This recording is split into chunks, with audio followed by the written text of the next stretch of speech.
泼妇，你就是杀了我，我也不会和你写和离书的。你进了我许家的门，生是许家的人，死是许家的鬼。苏荷懵了，他跟这个乞丐是夫妻。就在刚才苏荷醒来之时，发现手里握着一把生锈的菜刀，刀口有干涸的血迹。以他10多年的外科经验来看，男人是被刀具砍伤的，伤口还不浅。刀具怎么看都像是自己杀人未遂啊！苏荷脑海中闪过断断续续的记忆片段。原主与她同名，是闽国当朝首辅的庶女，足足有5任前男友。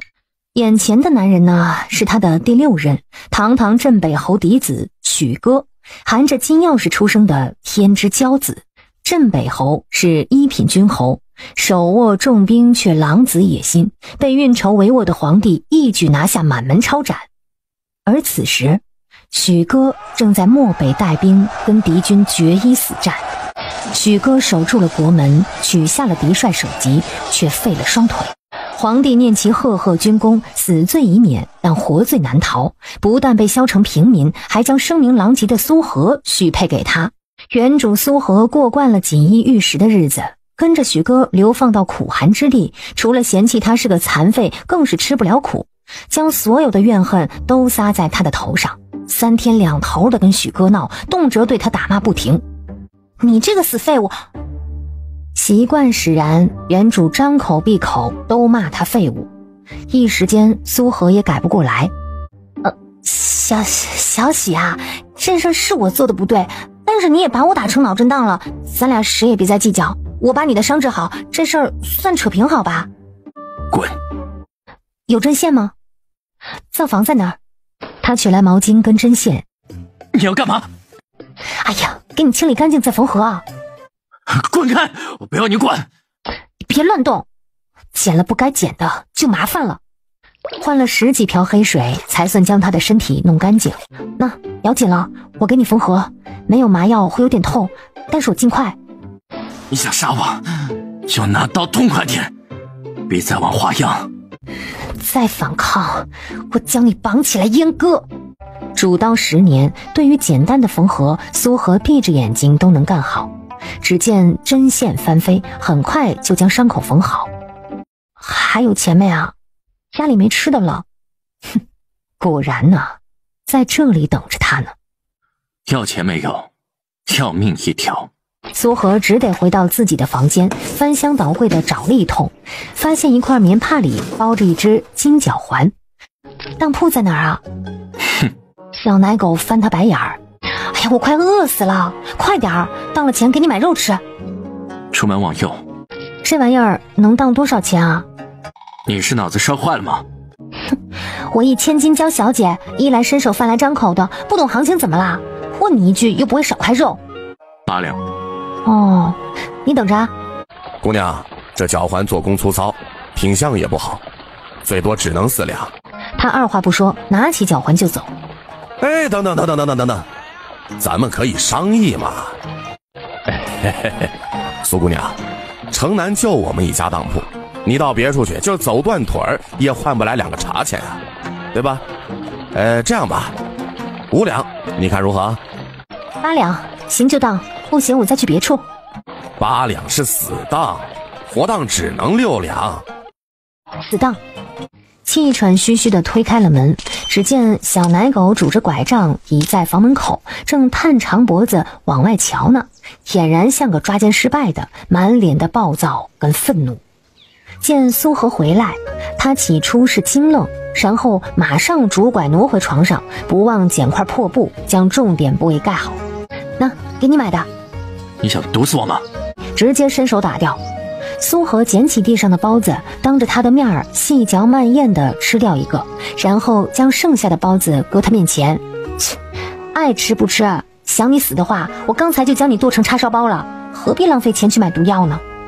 我才不会让你得逞，想饿死我跟野男人私奔，门都没有。等毒死你我就改嫁。你的手怎么了？哎呀，这孩子不仅心理有问题，还有自虐倾向。不用你管。来，乖乖躺好，我给你上药。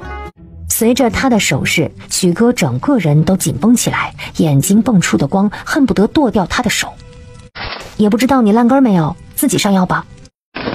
我这好得很。许哥的脸彻底垮掉，他没有戴人皮面具，但苏荷却已经不是原来的苏荷了。一切的变化都是从他受伤苏醒后开始的，无论行为、说话还是眼神，都完全变了一个人。一个人再怎么伪装，也是万变不离其宗的，除非是借尸还魂。寻思着小奶狗没衣服穿，总不能光着身子到处跑吧。见时间还早，他又出去了一趟，买一些碗筷、水盆等家伙食儿。不会做衣服，于是估摸着他的身高体重，从头到脚买了一套新的。要我帮你穿吗？这几年我也自己过来了。苏荷郁闷地去灶房做晚饭。小许，出来吃鸡了。哎呦，乖啊，多吃一点菜，对身体有好处。你到底是谁？没发烧呀，说什么胡话呢？我知道你不是他。我哪里有问题吗？他不会医术。谁说我不会医术啊？你没有看到我房间里堆着半箱医书吗？那可全都是我的陪嫁。许哥满脸的不相信，那些破书他从来都没翻过。许哥，我们在这个牢笼里待了2年，手里的钱也花光了，这种日子我早就过够了。这一次大难不死，我想明白许多事，咱们真的不适合，没有必要强行拴在一起彼此折磨。等我把你的伤治好，再给你一笔钱，咱们好聚好散。钱不多，但是够你衣食无忧的。虽然你的腿废了，不过我希望你能自力更生，否则再多的钱你也守不住的。你给我多少钱？那个白皮书生可没钱，他还需要你卖身来养。哎，这孩子思想怎么这么歪呢？他是没钱，不过他老娘有。为了让他儿子跟我撇清关系，他把棺材本都给我了。哎呀，真是麻烦呐，给他钱还得想名头。姓苏的，你还是人吗？连老人家的钱你都骗。我虽然挺贱的，但你也别老骂我。你今晚吃的喝的穿的都是抠棺材本抠出来的。我不会和离的。你生是许家的人，死是许家的鬼。哎呀，这孩子真固执啊，宁愿戴绿帽也不和离，真不知他图什么。你今晚好好想想要如何谋生，给你2天的时间，如果到时还想不出来，我就拉你到大街上乞讨。堂堂小侯爷废了双腿，沦落到乞讨为生，应该有很多人会同情你的，肯定能赚不少的银子。哼，做梦去吧。天生丽质的苏荷将自己打扮得美美的，打算出门碰碰运气，或许能够找到赚钱的门路。又去见哪个野男人了？我去找姘头啦，你好好看家啊。他还真是读书读到狗肚子里去了，连你这种货色都要。你倒是中看不中用，不过啊，有很多富婆就是喜欢看脸，要不我给你介绍几个，到时候你就不用上街乞讨了。别碰我。调戏完小奶狗，苏荷心情爆表，嘚瑟的哼着曲儿走人了。哎呀，家养的就是好啊，可以任意蹂躏。沙县很大，才逛了1个时辰就吃不消了。刚要找地方歇脚，只见不远处的公告墙围着一堆看热闹的，是重金求医的公告。沙县的首富夫人得了怪病，命在旦夕，首富之子急出白银500两，跪求神医。哟，胡夫人这哪里是病了，分明是怀了鬼胎啊！我听说呀，她是招惹了邪神，肚子里的鬼胎怀了10几年就是生不出来，腹如斗大呀！吃瓜群众正在热议，而苏荷已经抬手将绑接了下来。小姑娘，你会医术？我乃神医后人，刚出来行走历练的，多看看也无妨。刚好胡家下人在4处贴榜求医，听到有人接榜，也不管他是公母，二话不说，立即领了人就往胡家带。我的母亲如何？夫人身怀寄生胎，危在旦夕。寄生胎？你是指类似石头的硬物？可以这么说吧。你可有办法医治？办法是有，不过有一定的风险。什么办法？开刀，将里面的寄生胎取出来，而且要快，夫人已现衰竭之象，拖不了多久了。我以前遇到过相同的病人，都是开刀治好的。开刀并不难，但任何事都有风险。如果你同意的话，我们还要签一份术前协议，以保障双方的权益。少爷，夫人快不行了，求求少爷，快想想办法吧。你有多少把握？80%，你快点决定，再拖下去我也不好办了。好，我就信你这一次。来人，准备笔墨。半个时辰之后，黄母亲如何了？暂时没危险，不过还要再观察3个时辰。3个时辰之内不可以喝水吃东西，过后可以吃少量，但是切记要清淡。苏神医，你取出来的真的是个胎儿？你的情况很好，多加休养，很快就能恢复的。我的孩子是男是女啊？夫人误会了，腹中的胎儿并非你的孩子，而是你的兄弟或是姐妹。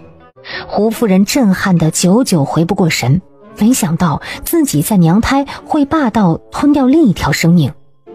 病人情况稳定，苏和打算明天再来。胡迪已经在恭候，亲手递上500两的酬劳。不知胡公子尝过那2道汤没有？没想到苏神医不仅医术高明，连厨艺都这么厉害。不怕你笑话，我这几年走南闯北的，吃过的山珍海味不少。不过你炖的药膳汤别有一番滋味，吃了让人提神醒脑，身心舒畅，真真是回味无穷。沙县是9州通衢，南来北往的客做完生意风尘仆仆，身心疲累。若是能在胡家酒楼吃上一顿美食，喝上一盅热乎的汤，你觉得如何呢？我正求之不得呢，不知买断那2道汤方需要多少钱？不过是2道汤方而已，胡公子看着意思一下便可。如果卖得好，我手里还有许多汤方跟菜谱，味道绝对不差。胡迪做人实在，直接添了100两的银票。苏和刚要推门进去，便听到院里传来声音：徐大哥，这是我亲手做的菜，你尝尝嘛。他奶奶个腿的，他在外面拿命赚钱，他居然给他戴绿帽子。谢谢。想他这2天对他掏心掏肺的，他却始终没给好脸，转头却对小三儿和颜悦色的。我不饿。哟，哪位漂亮妹子来了呀？许哥眼睛一亮，一脸看好戏的神情。这排骨不错呀。苏妹妹，哎，怎么不吃呀？你都饿2顿了，再不吃就要饿到明天早上了。你可真是乐此不疲，就那么迫不及待的将我甩掉吗？怪不得觉得这个挖人墙角的很眼熟，似乎是在哪里见过，竟然是原主的好闺蜜赵慈溪呀，背后插刀的好闺蜜。不但将苏和的钱财榨个精光，甚至原主对许哥的各种虐待咒骂都是拜他挑拨离间所赐。苏和妹子怎么了？赵大姐真是有心了，怕我丈夫饿着，这般体贴送吃的来，让我这个做妻子的真是汗颜呐。我是给你做的，没想到你不在。你刚不是说特意给我做的吗？苏妹子，听说这几天不少铺子进了新货，你这是又去买？你怎么空手回来了？是啊，本来想去买的，可是一想到我相公独自在家，万一给哪头不怀好意的母猪给拱了。苏妹子，你怎么这么说话呢？苏和也不说话，一直吃，没一会儿1盘排骨就见底了。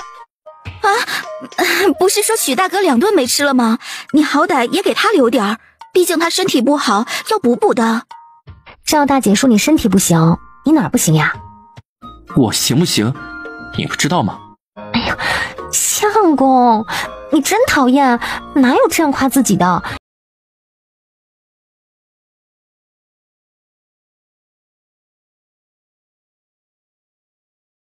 许大哥，你这身衣服真好看，不知是谁送的呢？我送的呀，我的眼光嘛，自然是错不了的。你不是没钱了吗？你怎么知道我没钱了？不是你前几天说的吗？还跟我借钱来着。是啊，可惜你当时说没钱，爱莫能助呢。哎，你的耳坠跟手镯是新买的吧？是啊，刚好昨天我表哥还钱了，我才去买的。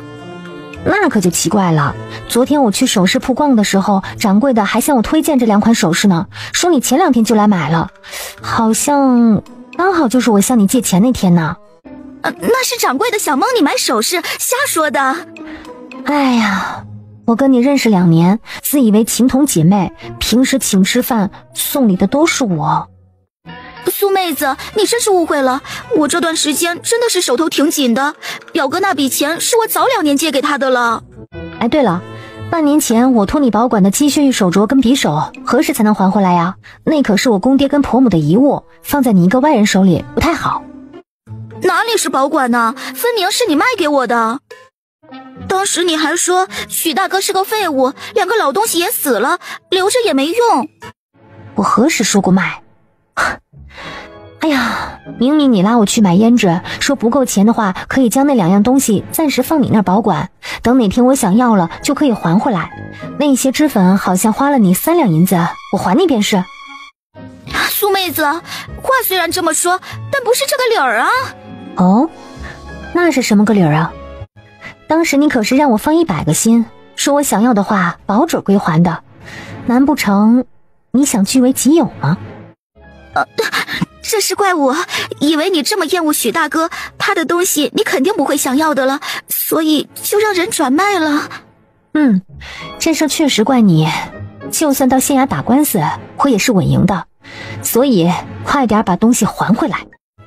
东西我都卖了，只能先去问问人家愿不愿意割舍出来，不过想原价拿回肯定是不可能的了。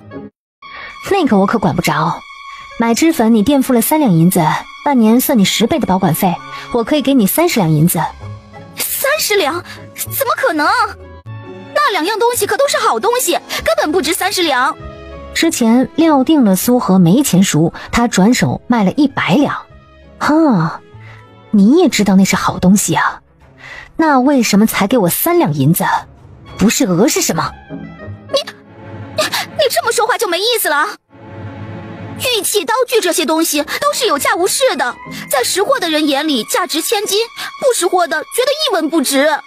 所以啊，枉我们以姐妹相称，你将我的东西卖了好价钱，也不补贴我一下。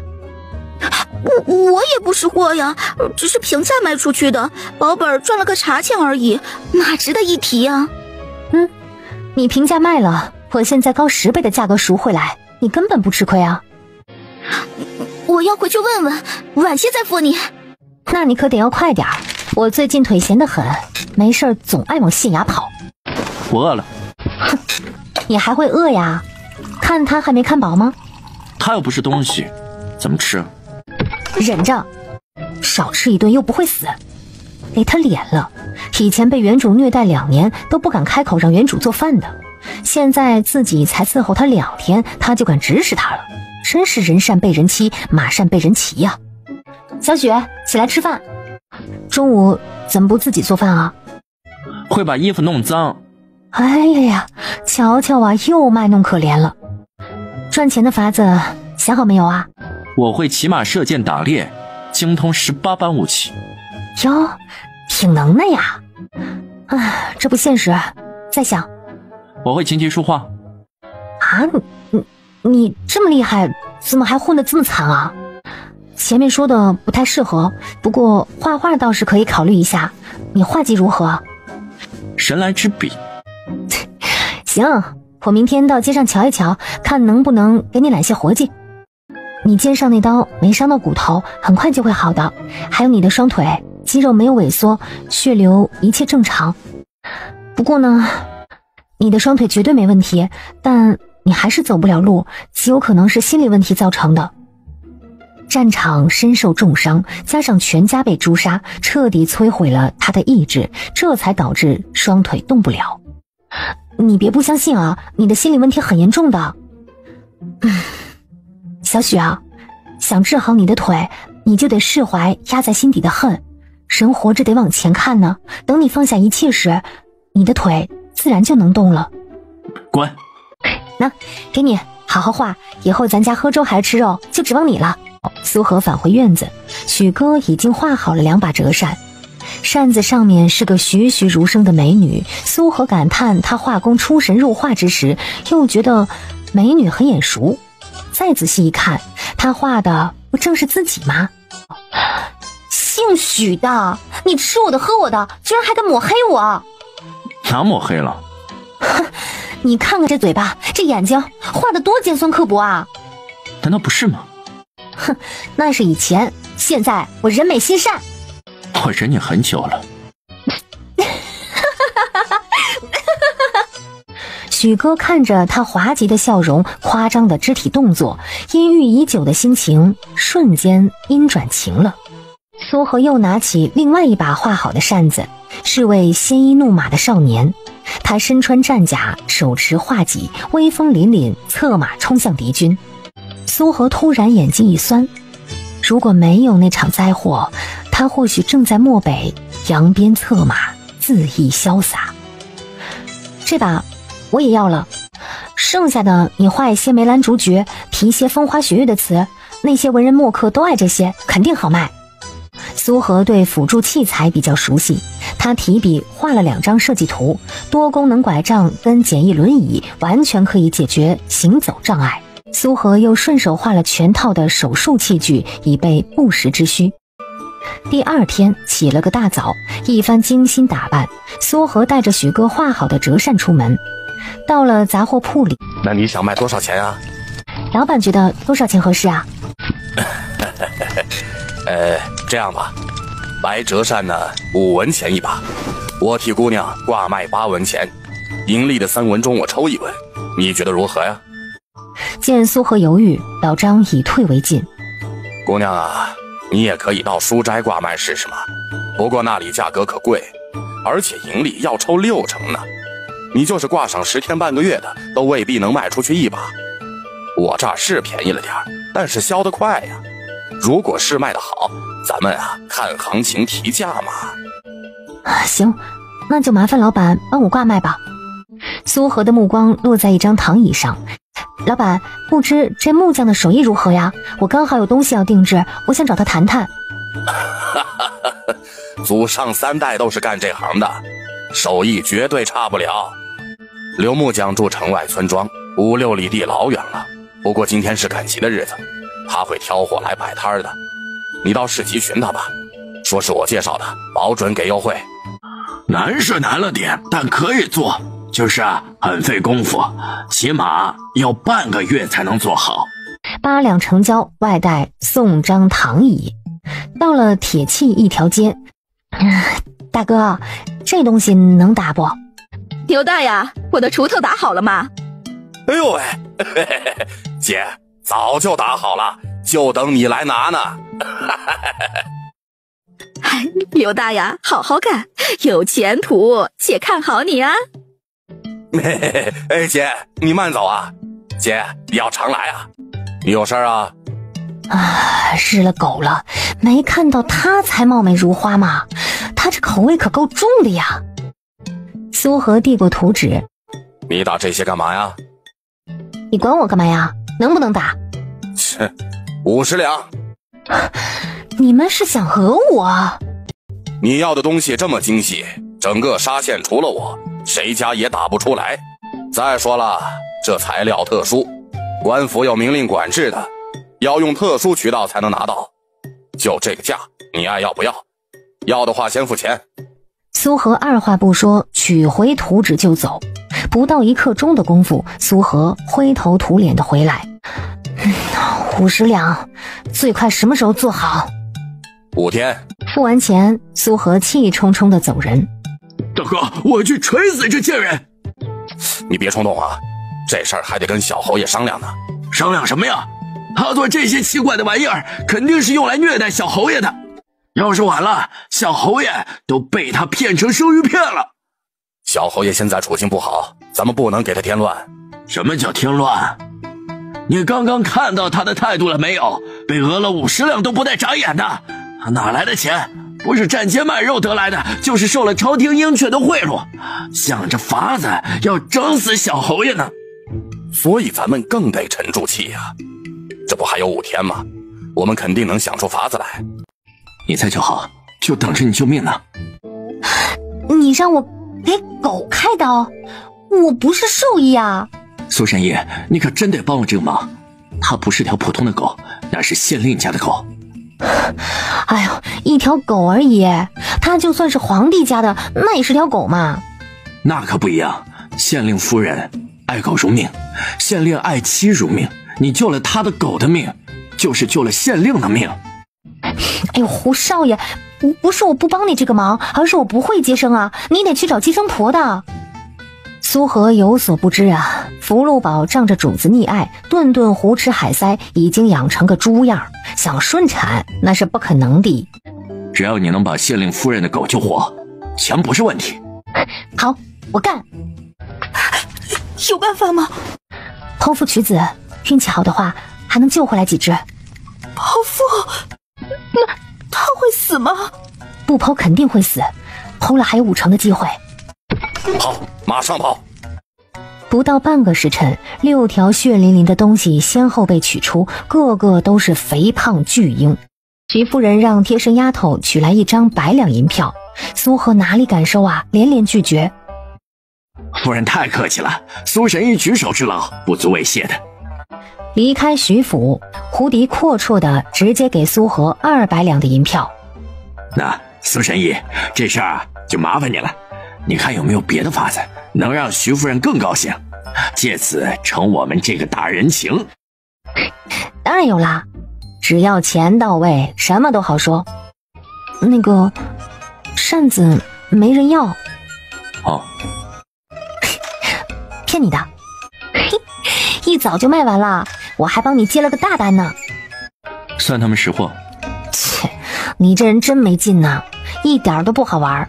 小小年纪装什么神辰老道啊？那这是你赚的，才半天功夫就赚了16文钱，可以买3斤糙米或者是半斤猪肉。嘿，你这么厉害，以后这个家就靠你养了。然后另外掏出5两银子，这个呢是我奖励你的，你省着点花。你哪来的钱？我赚的呀。嘿，今天遇到一个有钱人，他家爱狗难产了，我临危不惧，冷静沉着给狗剖腹。哎呀，最终有惊无险，母子平安。他一高兴，赏了我一笔钱，极度的需要认同，满脸的快夸我快夸我呀。偏偏他跟死了似的，没有好脸色，切，真没趣。投胎呀是个技术活啊，人不如狗啊。哎，你中午吃了什么呀？没吃。拉倒吧，偷吃也不长点心，满嘴都是油。也是他粗心了，吃了牛大带来的油腻煎饼，嘴巴擦了2遍，还是被他给瞧出来了。隔壁那对老夫妻给了半块。哎呀，我去做饭，今天给你吃肉肉。哎，愣着干什么呀？还不进来烧火？别以为你赚了几文钱就可以偷懒了啊！哼，他就是欠抽。你也喝点吧，酒对你的腿有好处，促进血液循环的。许哥已经2年多没碰过酒了，最后一次喝酒还是在漠北的草原上，那是大战前夕，他跟麾下数万将士同饮。来，咱们吃肉喝酒，以后每天都是这样的好日子。说好的傍晚，一坛子很快就见了底。许哥好久没这么痛快过，放松过了。你是谁啊？我啊，哎呀，我是你的小姐姐呀。啊，来，把衣服脱了，姐姐给你上药。哇，哎呀，这腿真不错啊。你摸哪？我今天被人欺负了。怎么了？在铁器铺被3个臭男人给欺负了。怎么欺负你了？讹我钱，还拿大铁锤吓我。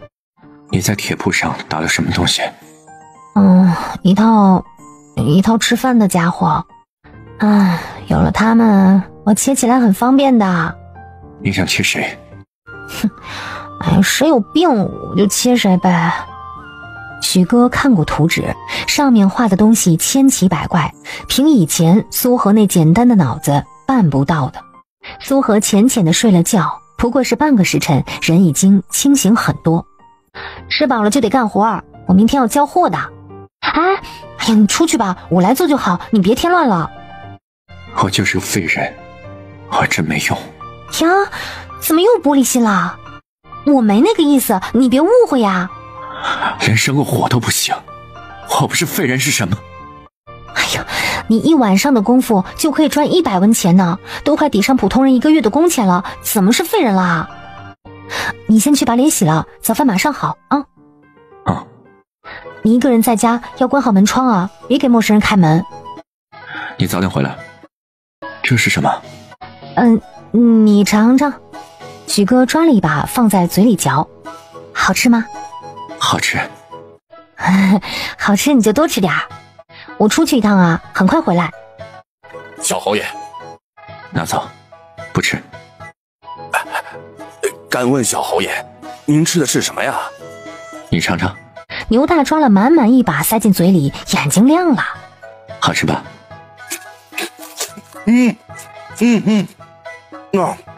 好吃不好吃？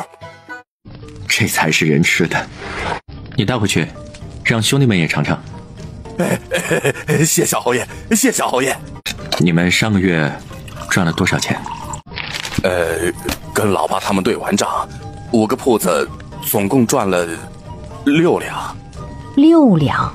许哥太阳穴突突的跳，6两能干什么呀？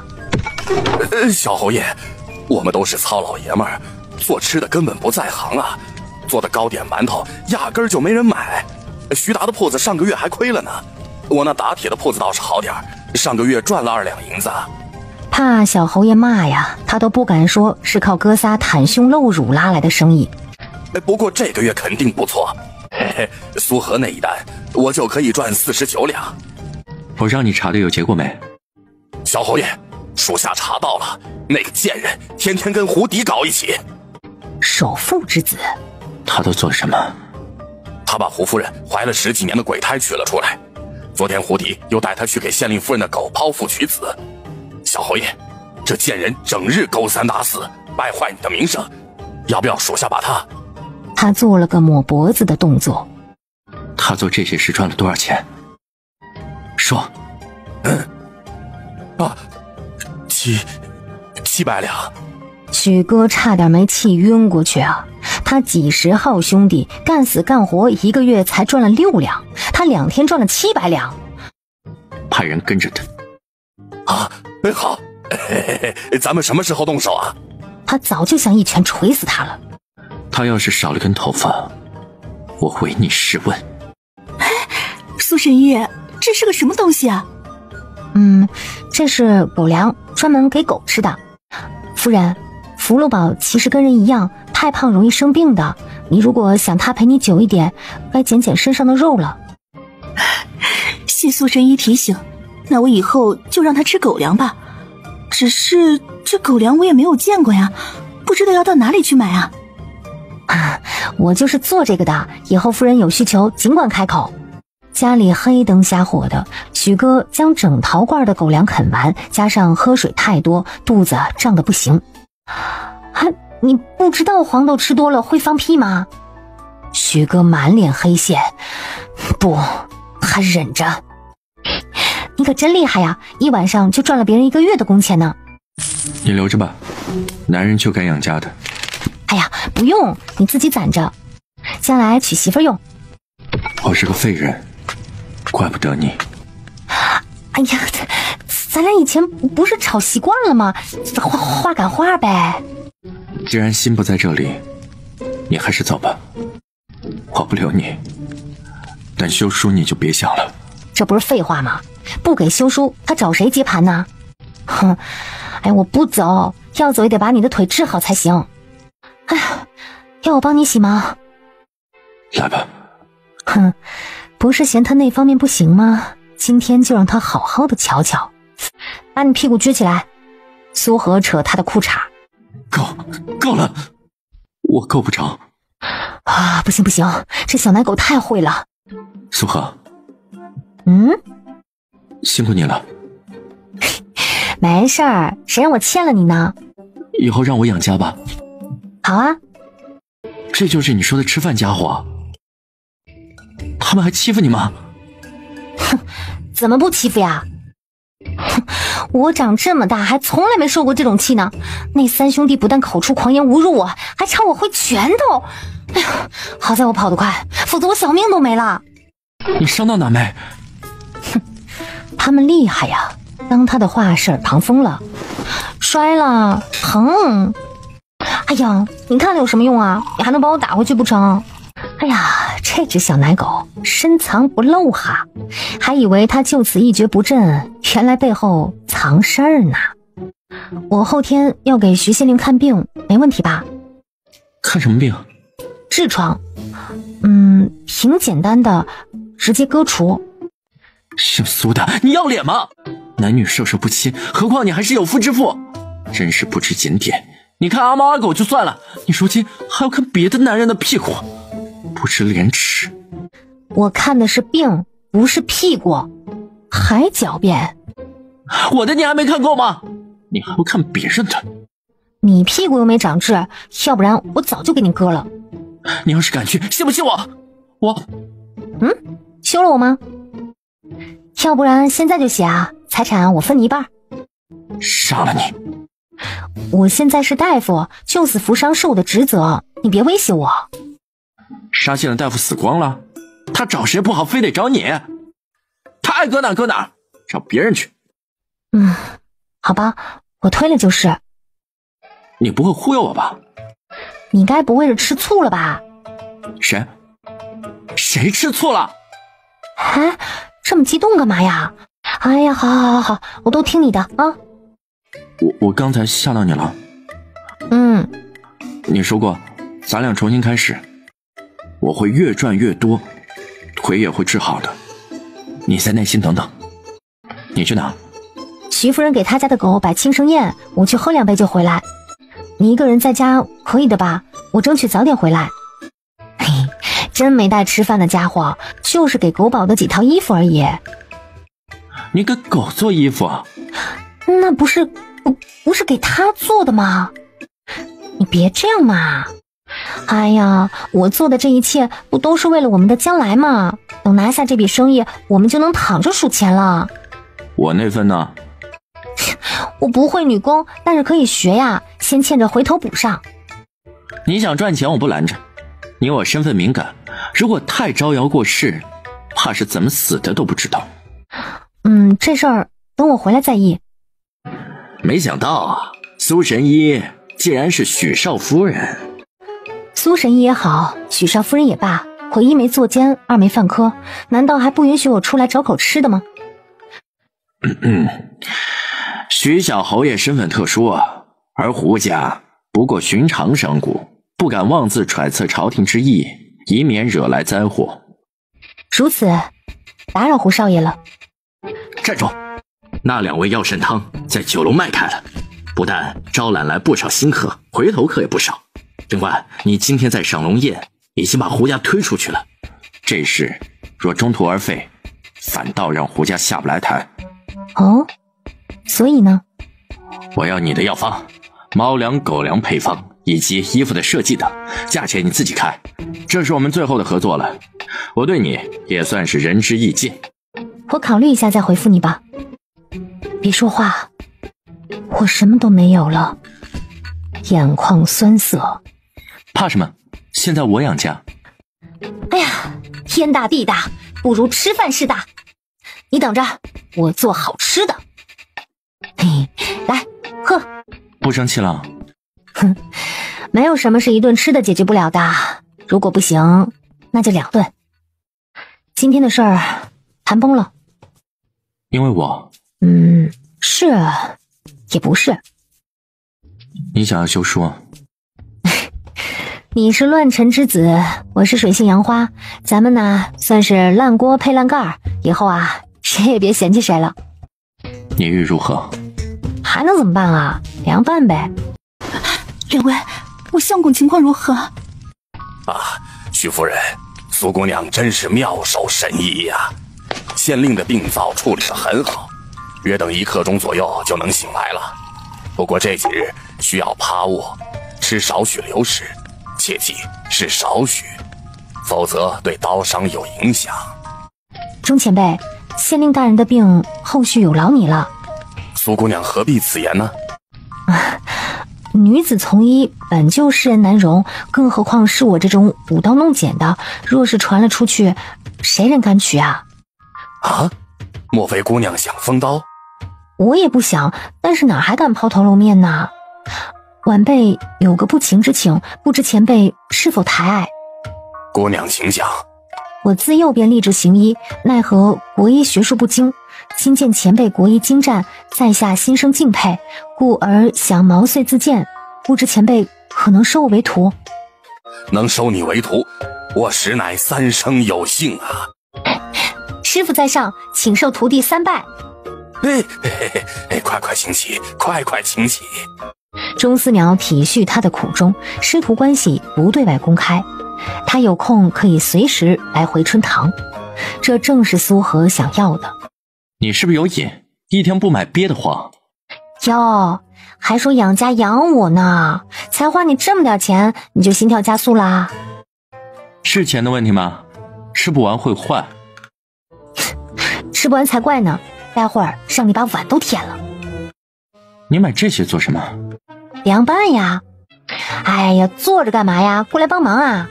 尝尝，这是夏天最开胃的菜了。这就是凉拌？好吃吗？许哥没有说话，大口馒头拌着开胃的凉菜。5个馒头，除了猪耳朵剩了半，其他全部都被小奶狗给光盘了。这个拿出去卖，会有人要吗？当然有。外头天气那么热，这菜摆出去没多久就要馊了，吃了容易坏肚子的。要是有冰柜就好了，而且还差了花椒，这可是凉菜的精髓呀。冰柜花椒？花椒就是一种树上结的果子，有绿豆大小，果皮是红色的，入口舌头发麻不止，可以做调味料的。至于冰柜嘛，就是冰块，可以用来冰镇东西的，吃着冰冰爽爽的，不会坏。许贤侄，我晒了一些菜干，你要不要啊？刘大娘，门没有锁。小侯爷，不知唤我何事？把河村的硝石给苏荷。小侯爷万万不可，那可是我们的命根子，花了不少功夫才弄到手的。那座山的硝石不算多，聊胜于无而已。再者，我们现在什么都缺，死守那堆破石头有何用？可也不能给他呀。小侯爷，别被他的花言巧语迷惑了。这2年他是怎么待你的？难道你心里没有数吗？我心里有数，你照做便是。苏荷他就是个不守妇道的东西，你不能被他的美色所迷，就忘了咱们的大计啊。我自有分寸，不用你教我怎么做。另外，你帮我找样东西。小侯爷请讲。你帮我打听下哪儿有花椒卖。花椒？红色的带壳小果，吃了让人舌头发麻，半天说不出话。好。小许，我回来了。刘大娘好，您怎么有空过来啦？家里菜干有多，就给你们送了一些过来。谢谢大娘，刚好可以用来焖扣肉的。差不多饭点了，您留下来尝尝我的手艺啊。不了，家里老头子还等着我做饭呢。那正好，叫刘大爷一块过来吃，省得做2顿饭了。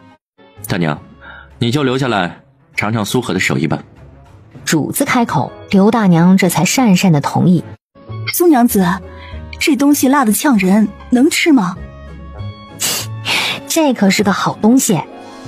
趁着刘大娘没注意，苏荷将钱塞进许哥的裤兜。我用自己的不烂之舌逼着老板给你涨价了，每把多涨5文钱。不用了，钱由你管。我要再管你拿。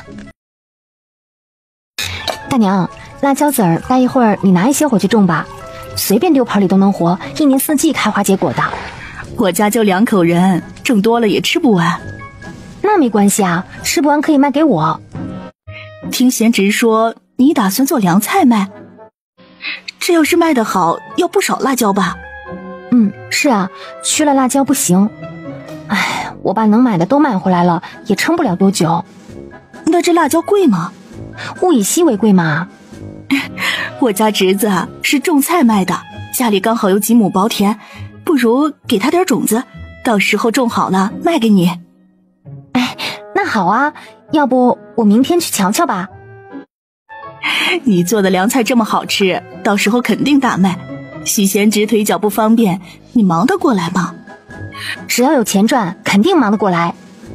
可这贤直身边也需要有人照料啊，你哪能抽得出身啊？大娘不用担心，船到桥头自然直到。这些菜是我的心意，既然大爷腰酸不适过来，大娘拿过去让他尝尝。另外，我略懂一些医术，有需要的话您随时叫我。收下吧，这是苏荷的一片心意。刘大娘这才收下。凉菜卖得再好，毕竟是街边摊贩，也赚不了几个大钱。你至于大动干戈的去找地种辣椒吗？我问你，这世上富人多还是穷人多？这不是废话吗？富人有钱吃喝玩乐花样百出，穷人没钱可以少买衣服少买鞋子，但是一日三餐少不了。你别看凉菜是街边摊卖的便宜，但是架不住穷人多呀。不管是哪朝哪代，民以食为天，做吃的永远是最赚钱的。即便你说的对，可一旦你把凉菜做出名，不怕重蹈胡家的覆辙。卖凉菜这么辛苦，同伴得一个个的攒，那我想发财不得等猴年马月呀。躺着把钱赚了才是我的理想。锅里还有一份是给你中午吃的，晚上你想吃什么呀？等我回来给你做。随便。大娘，苏荷没有出过远门，麻烦你照顾了。那是自然。两人坐牛车出城，晃晃悠悠往何家村。这才刚出来呢，你又惦记着许贤直了？天气太热了，我怕做的饭菜放到中午馊了。到何家村才5-6里地，快的话不到中午就能回来的。不到半个时辰，到了何家村。铁柱哥，你家有山地吗？你家这几块地挺肥沃的，用来种辣椒怪可惜的。山地土质差了一些，但是辣椒好养活呢，你多用心照料，差不了。那几座都是我家的，我带你去看看。铁柱哥，这几座山全是这些野果树吗？果子成熟了，你们是拿来吃还是卖呀？嗨，这东西啊，酸得很，吃了饿得更快。家里本来就吃不饱，谁还会摘来吃啊？一到秋天掉得满山都是啊，可是谁都不捡。铁柱哥，你这块石头挺好看的，我可以带回去吗？这石头到处都有啊，你爱拿多少拿多少。刘大娘将一切都看在眼里，脸上不动声色，心里却恨得牙痒痒。这个贱人果然是朝廷的走狗，怪不得说做凉菜需要冰块呢，原来是在打消食的主意。铁柱啊，这差不多都到中午了，一时半会儿也逛不完，要不你先回去帮秀娘做饭吧，我陪着苏娘子把剩下的走完。辛苦铁柱哥了，你先回家吧，我到那个山头再看看就回去。铁柱客套两句，掉头往山下走。大娘，这山荒着怪可惜的，不知铁柱哥肯不肯卖啊？这荒山长不出东西，谁会要啊？沙棘可以药用呢，我想把这几座山埋下来，全部种上这种树，收成肯定不错。药铺里也有沙棘卖的，价格并不算贵。苏娘子买山种树还要请人打理，算下来的话，非但赚不了钱，还要蚀本呢。那是他们不知道沙棘果的好处，我有办法让它变废为宝。大娘，你觉得铁柱哥会不会卖呢？刘大娘眼中闪过杀意。卖，他当然肯卖。不要！哎呀，这块石头真漂亮啊！他抓紧地上的石头，欲砸向刘大娘的脚。爹，你在哪儿啊？娘不行了，娘摔了一跤，把弟弟摔坏了。爹，你在哪儿啊？快回来吧！苏娘子，秀娘出事了，这可如何是好啊？大娘别急，咱们马上下山看看。谁也没有撕破脸，佯装不知对方的心思，匆匆往山下走。孩子还活着，不想他死的话，全部都出去！我求求你，救救我的孩子，救救他！孩子是还活着，可这不是卡住了，生不出来吗？你不懂就不要乱说话。我要剖开你的肚子，把孩子取出来，不过这存在风险，你愿意试吗？哎呦，这可使不得呀，要出人命的！我接生了几十年，可从来没有听说过剖开肚子还能活的。你这丫头可不要乱来。你没听过，那是你孤陋寡闻，不代表别人做不到。铁柱啊，这丫头哪儿来的？竟然敢这么跟我说话！我要是接生不行，铁柱还能有命活着？铁柱啊，你说是不是？你快点考虑，再拖下去，孩子会窒息的，那就真的一尸两命了。帮我，我愿意剖开肚子，生死与你无关。兄娘，都是我没有照顾好你，我没有照顾好你啊，兄娘。剖，马上就剖。可剖不得呀，你老何家坏了风水，要绝代的。滚出去！还愣着干什么？你们也出去。时间紧急，来不及准备麻药了，可能会很痛，你尽量忍住。我不怕痛。苏荷做完最后的缝合，走出房间。苏神医，我娘子怎么样啊？产后虚弱，但是没有性命之忧，养一段时间就好了。谢谢苏神医，大恩大德，我何家永世难忘。大伯母，咱村请稳婆，再不济也要500万。苏娘子救了我母子2人，往后还少不了要她照料，这送多少银子合适啊？这事儿啊，你就别管了，回头我跟你们叔商量就成。回到许家，天已经完全黑了，苏荷正然站在外面，久久都没有推开。他蹲下身，将地上的土往脸上抹，再将头发弄凌乱，这是他给小狼狗最后的机会。许哥在院子里等了许久，他知道苏荷在门外。苏荷刚要推门，谁知门却咯吱一声从里面打开。这是遭人打劫了？哼，你问我，你自己不清楚吗？让开，好狗不挡道。许哥被怼得满头雾水。我问你这是怎么了？心里也恼火了，他叮嘱刘大娘好好的照顾苏荷，原来他就是这样照顾的。违抗他命令就算了，连杀个人都成事不足败事有余，这不明着放他回来宰他吗？别说，许哥现在啊还真有点慌，得赶紧补救一下。门从里面拴住，许哥推不开，只能回到院子里坐着。苏荷在门缝里盯着呢，恨得牙痒痒。这小孽畜利用颜值卖惨呐！哼，比耐心啊，看谁熬得住。中午吃的面糊糊早就饿得前胸贴后背了，往门缝一瞅，小狼狗还杵那儿不动呢。苏荷才不会拿别人的错误来惩罚自己，他打开门去厨房做饭，没想到小狼狗倒是识趣，竟然跟在他屁股后面乖乖的起炉烧火。早上苏荷前脚去杂货铺送扇子，刘大娘跟何大爷后脚就过来。这2年辛苦2位了，你们欠许家的已经还清，现在回去收拾东西，马上离开。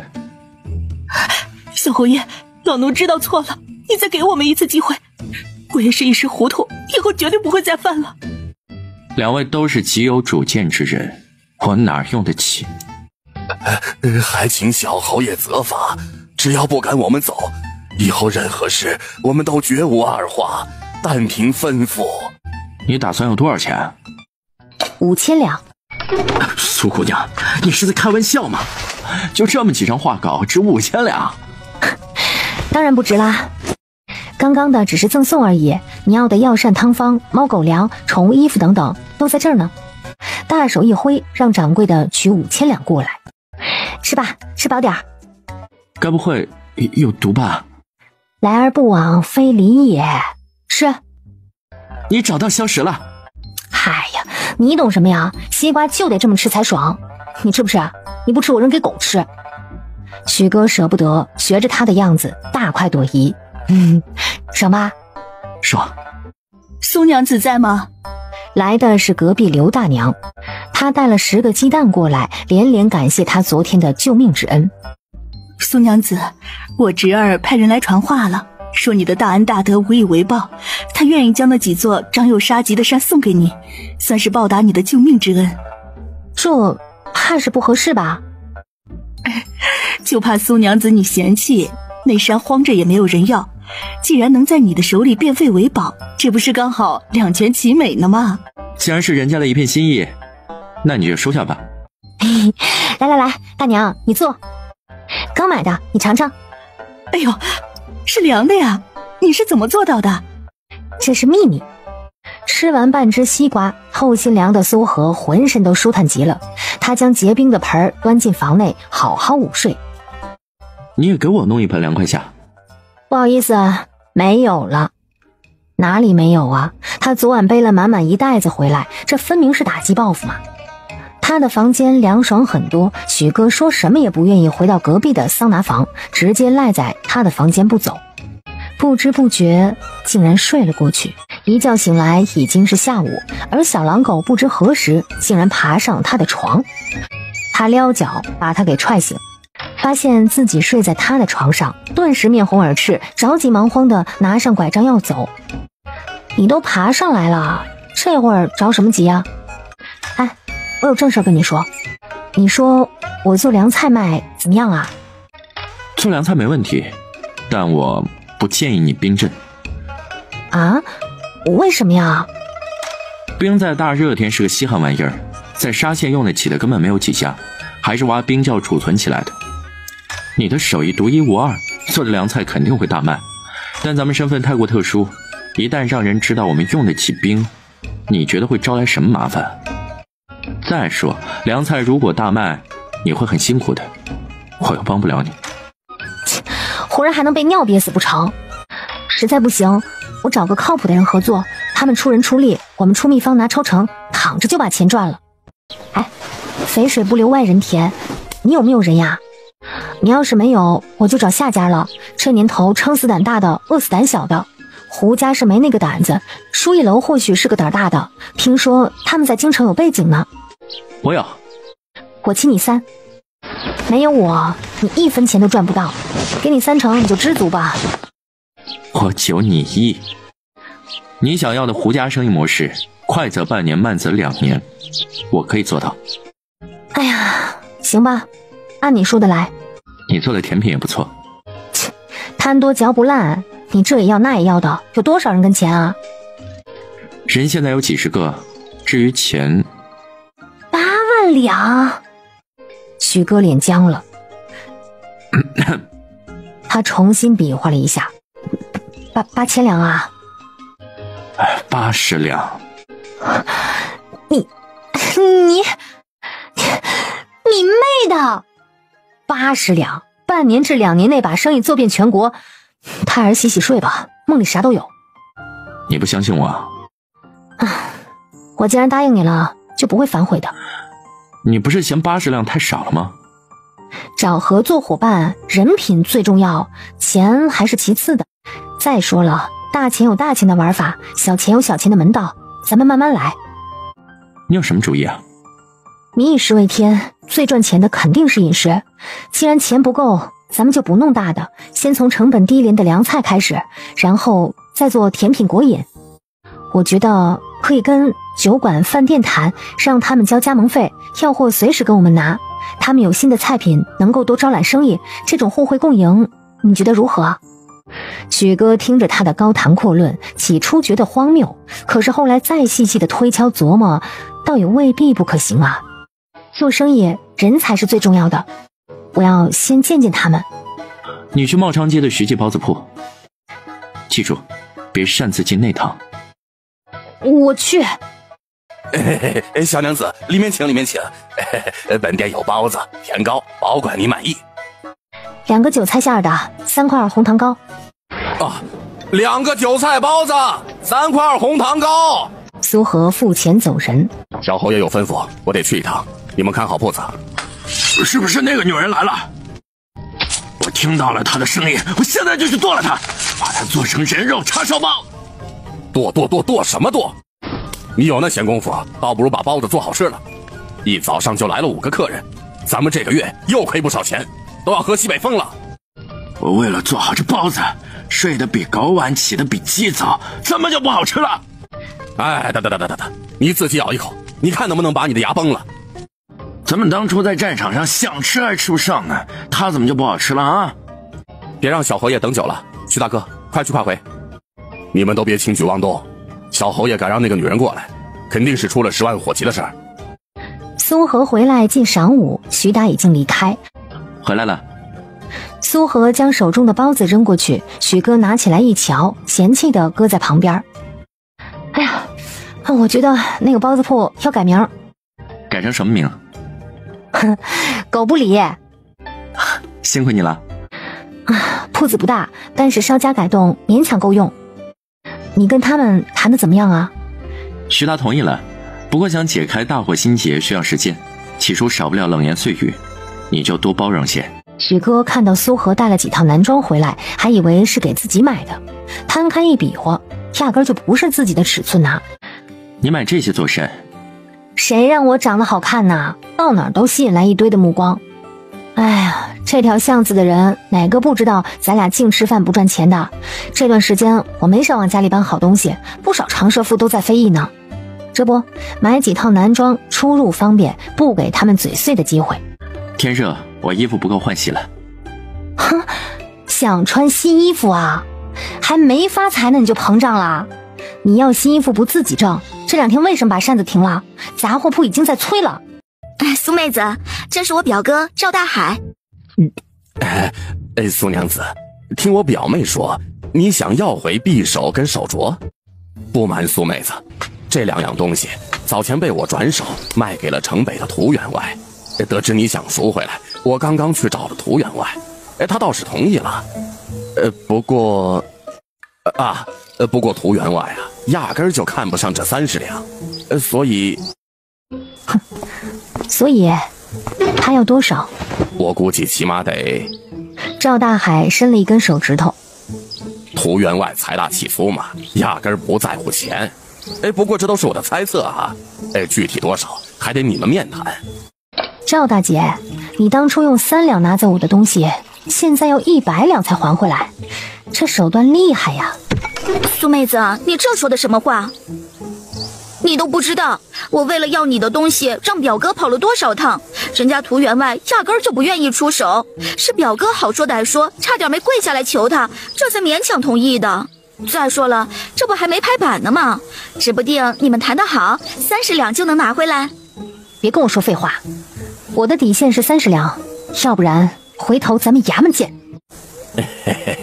你先别生气嘛，涂员外他人很好的，平时也乐善好施，到时候我再给他赔个不是，你附和2句，这东西不就要回来了吗？什么时候？在哪里见？今晚戌时，书一楼如何呀？大晚上的谈什么？明天中午如何？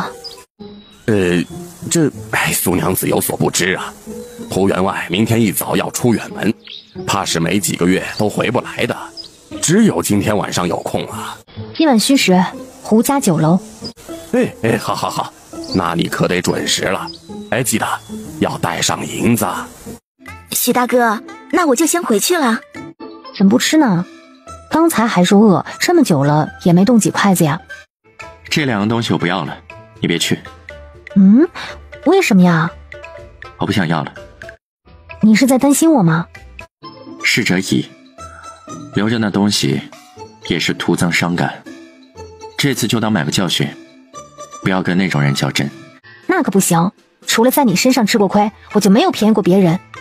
我等你回来。欧啦，洗干净了等我啊！院子死寂般沉静，许哥盯着空荡荡的四周，竟然浑身不自在起来，一切好像又回到了半个月以前。他看不到光，也没有任何希望。苏娘子，这位就是涂员外。我的东西呢？苏娘子可真是着急。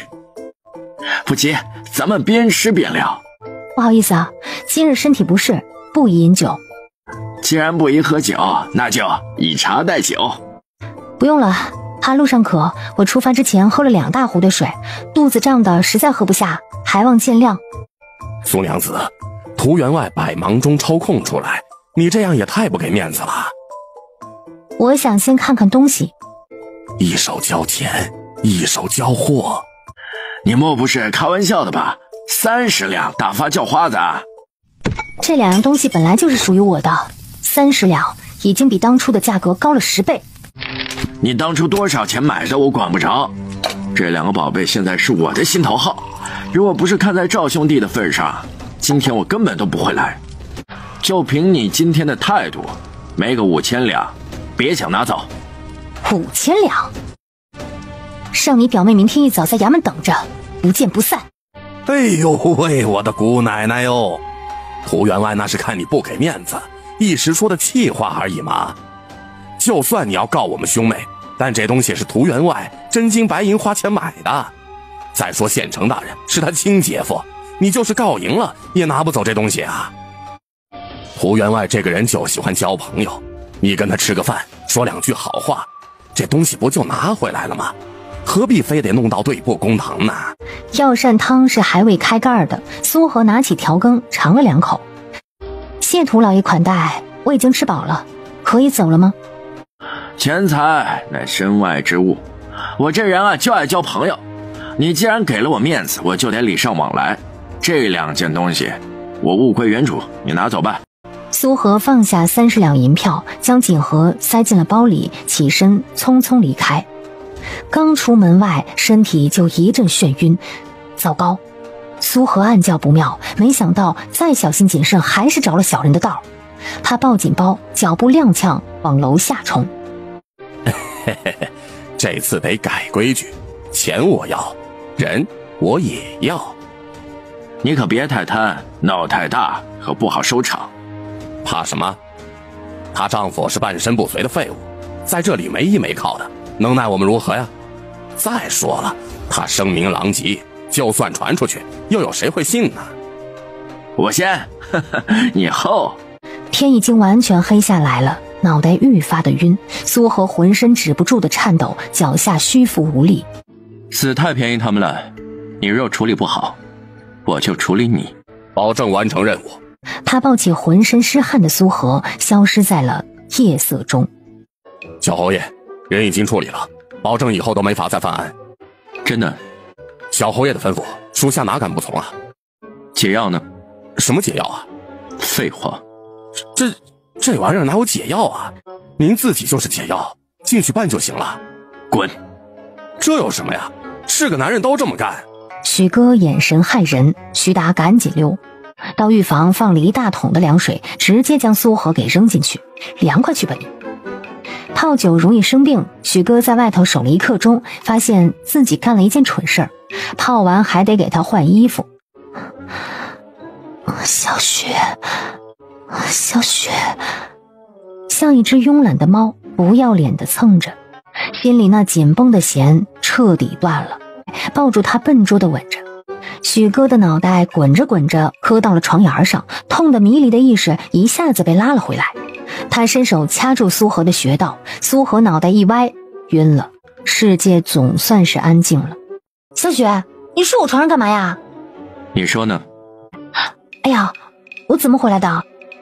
提起这个，许哥满脸嫌弃。你还有脸说，醉得跟条狗一样。要不是我听到动静，你就得在外头过夜。哎呀，我们怎么样了？你猜，你是什么眼神？呀，是瞧不起他吗？昨晚放过他，果然是个错误。小雪，谢谢你。小侯爷猜的没错，姓涂的只是受了点外伤，人已经没事了。姓赵的呢？他也没事。小侯爷莫生气，徐达他这么做也全是为了你的安全考虑啊。不许叫我小侯爷，我连自己的女人都保护不了，有何面目做你们的小？小侯爷息怒，徐达若真把赵涂2人阉了，你跟少夫人必要遭大祸呀。那姓赵的是这代的地痞流氓，那姓涂的是县城的七弟，如果真把他们惹毛了，到时候招人上门报复怎么办？你若不还手，少夫人要被他们凌辱，那你若还手，这2年的苦就白受了。一旦朝廷鹰犬得知了，你跟少夫人也难逃死路一条啊。难道对他们客客气气，他们就不上门了？请小侯爷再忍忍，等这件事情过去了，我们偷偷把赵涂2人做掉，扔到河里喂王吧。过去？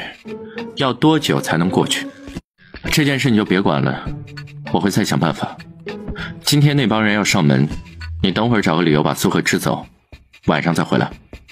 又1个月，这怎么这么快啊？那我们走了，你怎么办？又不是第一次了，死不了。苏荷悄然回到灶房，继续做早饭。粥熬糊了，苏荷也没有心思重做。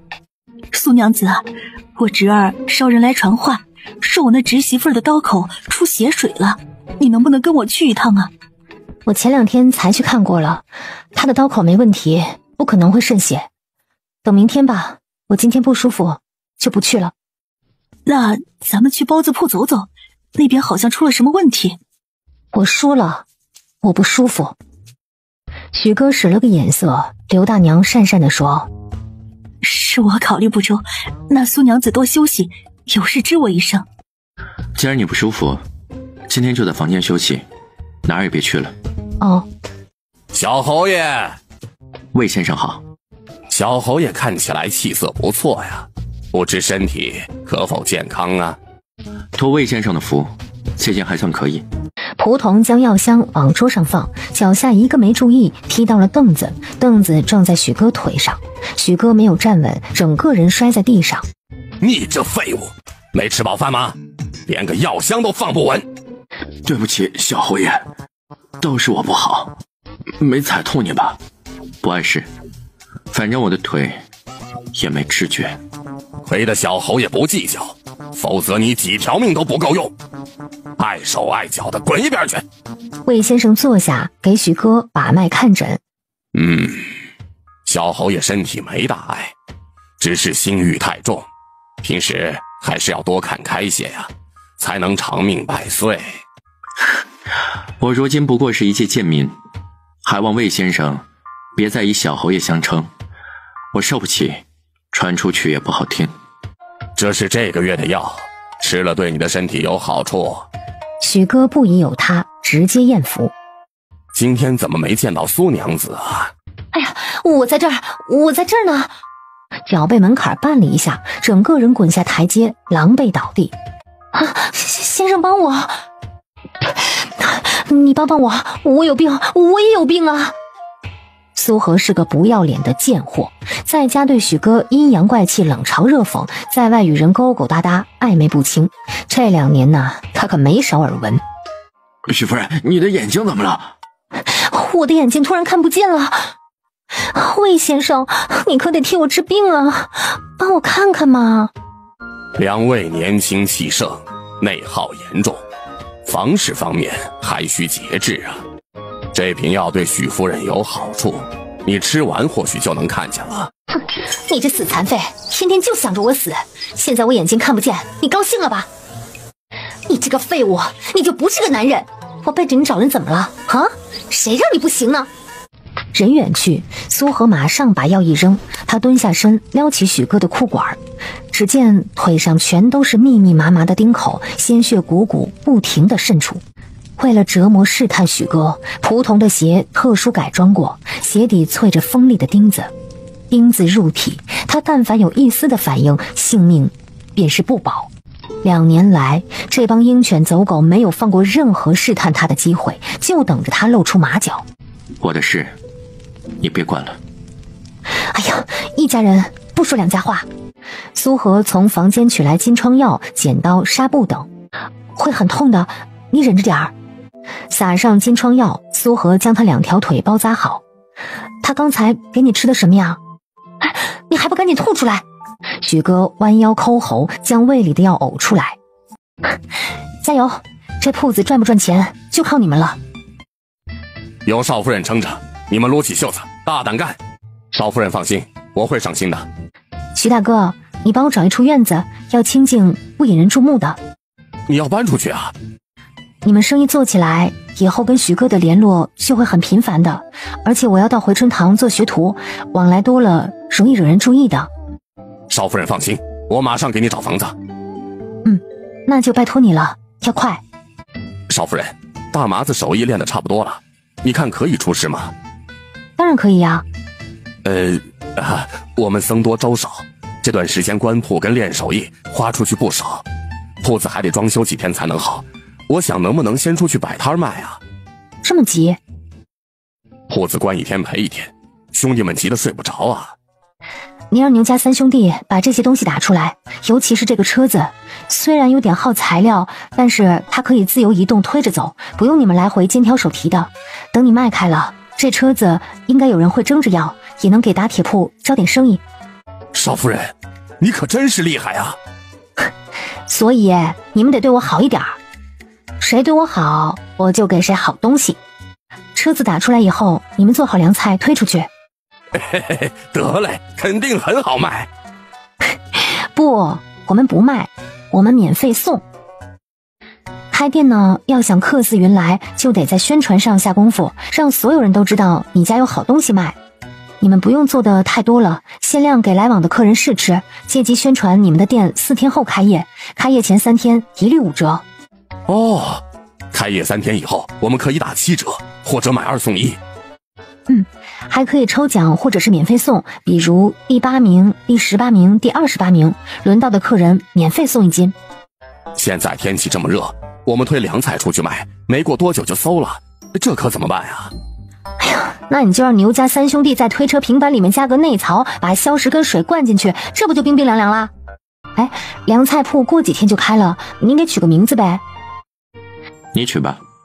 你是大老板，你才有命名权呢。我的就是你的，你取。呀，我去，他什么时候这么会了？明明是个死穷鬼，竟然装出了霸总的架势。哎呀，服了。要不叫富贵吧？富贵凉菜，许哥压根没意见，能挣钱就行，管他叫啥名。你什么都说没意见的啦？要不你以后就改名叫富贵吧？富贵，嘿，富贵。我怎么觉得你在叫狗呢？许富贵，今天轮到你洗碗啦！你再敢叫，信不信我收拾你？咦，打不着。许哥在灶房洗碗，徐达蔫么悄地溜进来。小侯爷，我看到了不该看的东西。站住！把碗洗了，灶台擦干净。小侯爷身份这么尊贵，怎么可以伺候女人呢？这要是换以前，分分钟卸了苏荷不可。少夫人，房子已经找好了。重新找房子怕不安全，徐达将老八的屋子挤出来，赶他去跟别的兄弟挤地铺。小侯爷，牛大三兄弟今晚不睡，推车跟托盘明早能打好，咱们一早就去市场推销，还求您赐字。说是赐字，不过就是没钱写番条，想省点钱而已。许哥提笔在横帆上龙飞凤舞，富贵凉菜落成。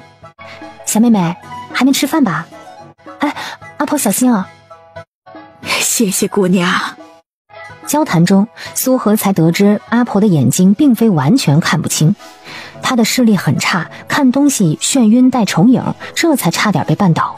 阿婆的眼睛并非是哭瞎，而是得了白内障。姐姐，你真能治好我阿婆的病吗？会有风险，你们愿意的话，我可以试一试。这得花多少钱呢？嗨，一家人不用钱的。若是你孙子同意，明天一早我就过来手术，争取叫你重见光明。哎呀，谢谢少夫人，谢谢少夫人。哎，快请起啊！你能治好老八奶奶的眼睛？问题不大，他要是信得过，我就试试。许哥沉默了。有问题？别看老八上过战场，但他是文人出身，思想迂腐固执。他对你以前的事很介意，怕是一时间难以改观。明日照常手术，老八我来收拾。小侯爷，我不同意苏荷给我阿婆手术。为何？他医术不行啊。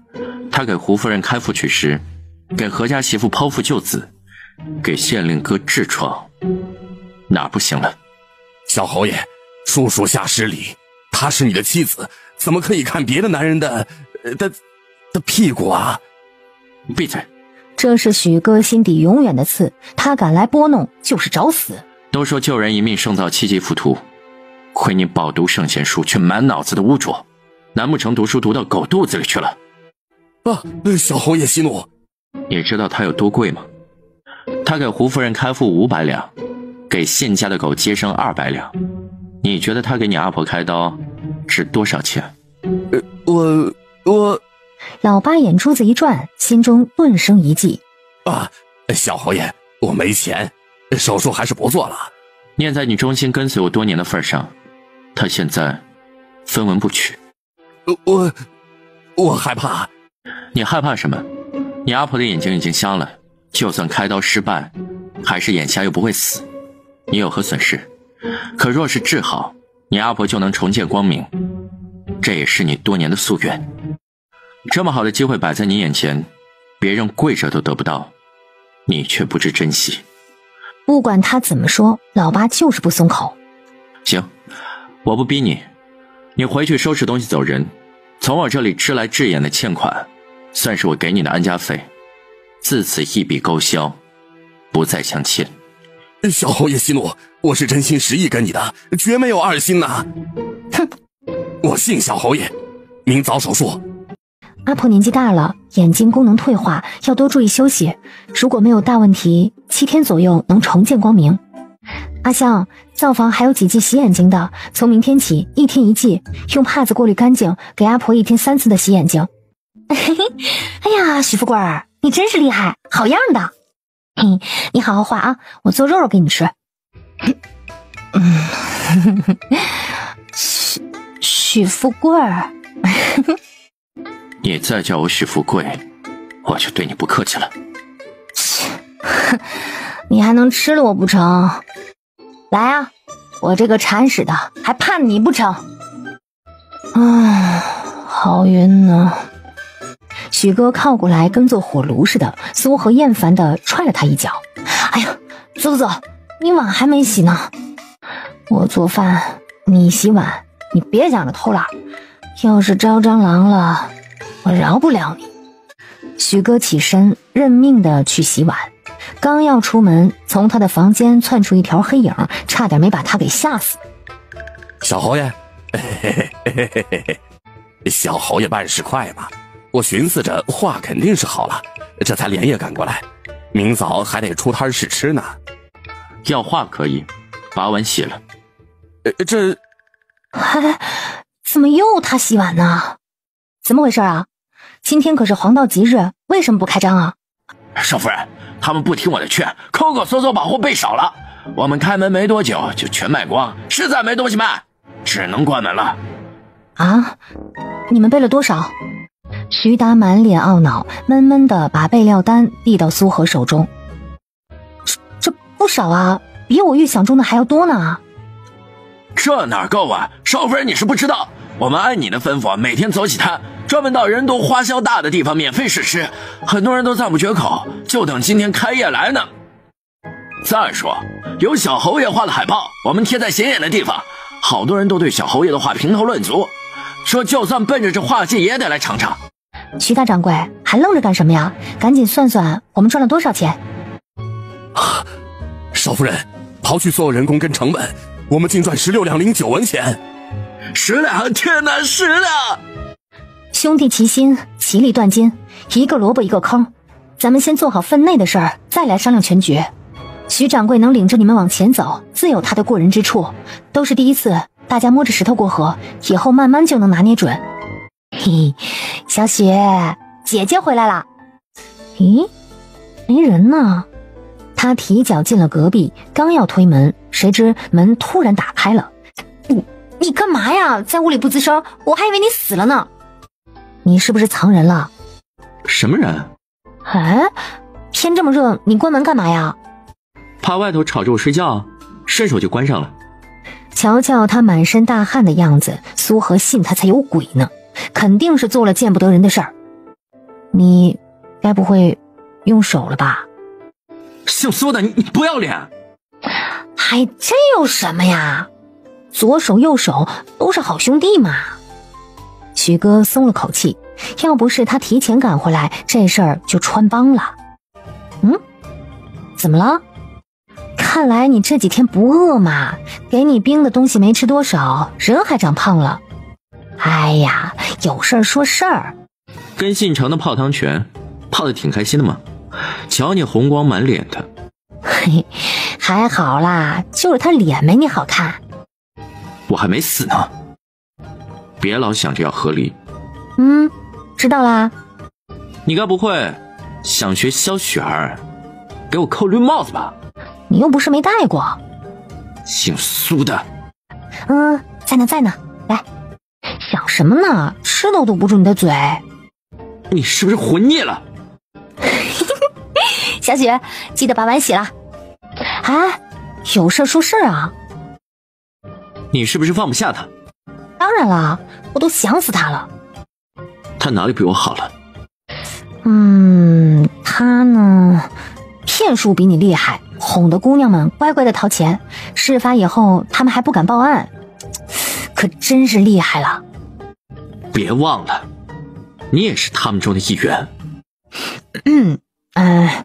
你说我怎么才能把钱要回来呀？你刚才又拿我寻开心啊？不然呢？你脑回路这么清奇，不算你都对不起你。你说我怎么对付他呢？你且等着，老爸安排好会通知你的。我就知道你对我最好了。苏荷，等陈安生的事情了了，我们好好的过日子行吗？他一直都在好好过日子呀。苏荷，居然是陈安生。许久未见，你还好吗？阿和，我好想你。你干嘛呀？阿和，以前都是我不好，若非我娘以死相逼，我说什么也不会离开你。现在你娘就不以死相逼了？离开你这段日子，我才知道你在我生命中有多重要。没有你，我夜不安寝，食不知味，只觉得人生无聊。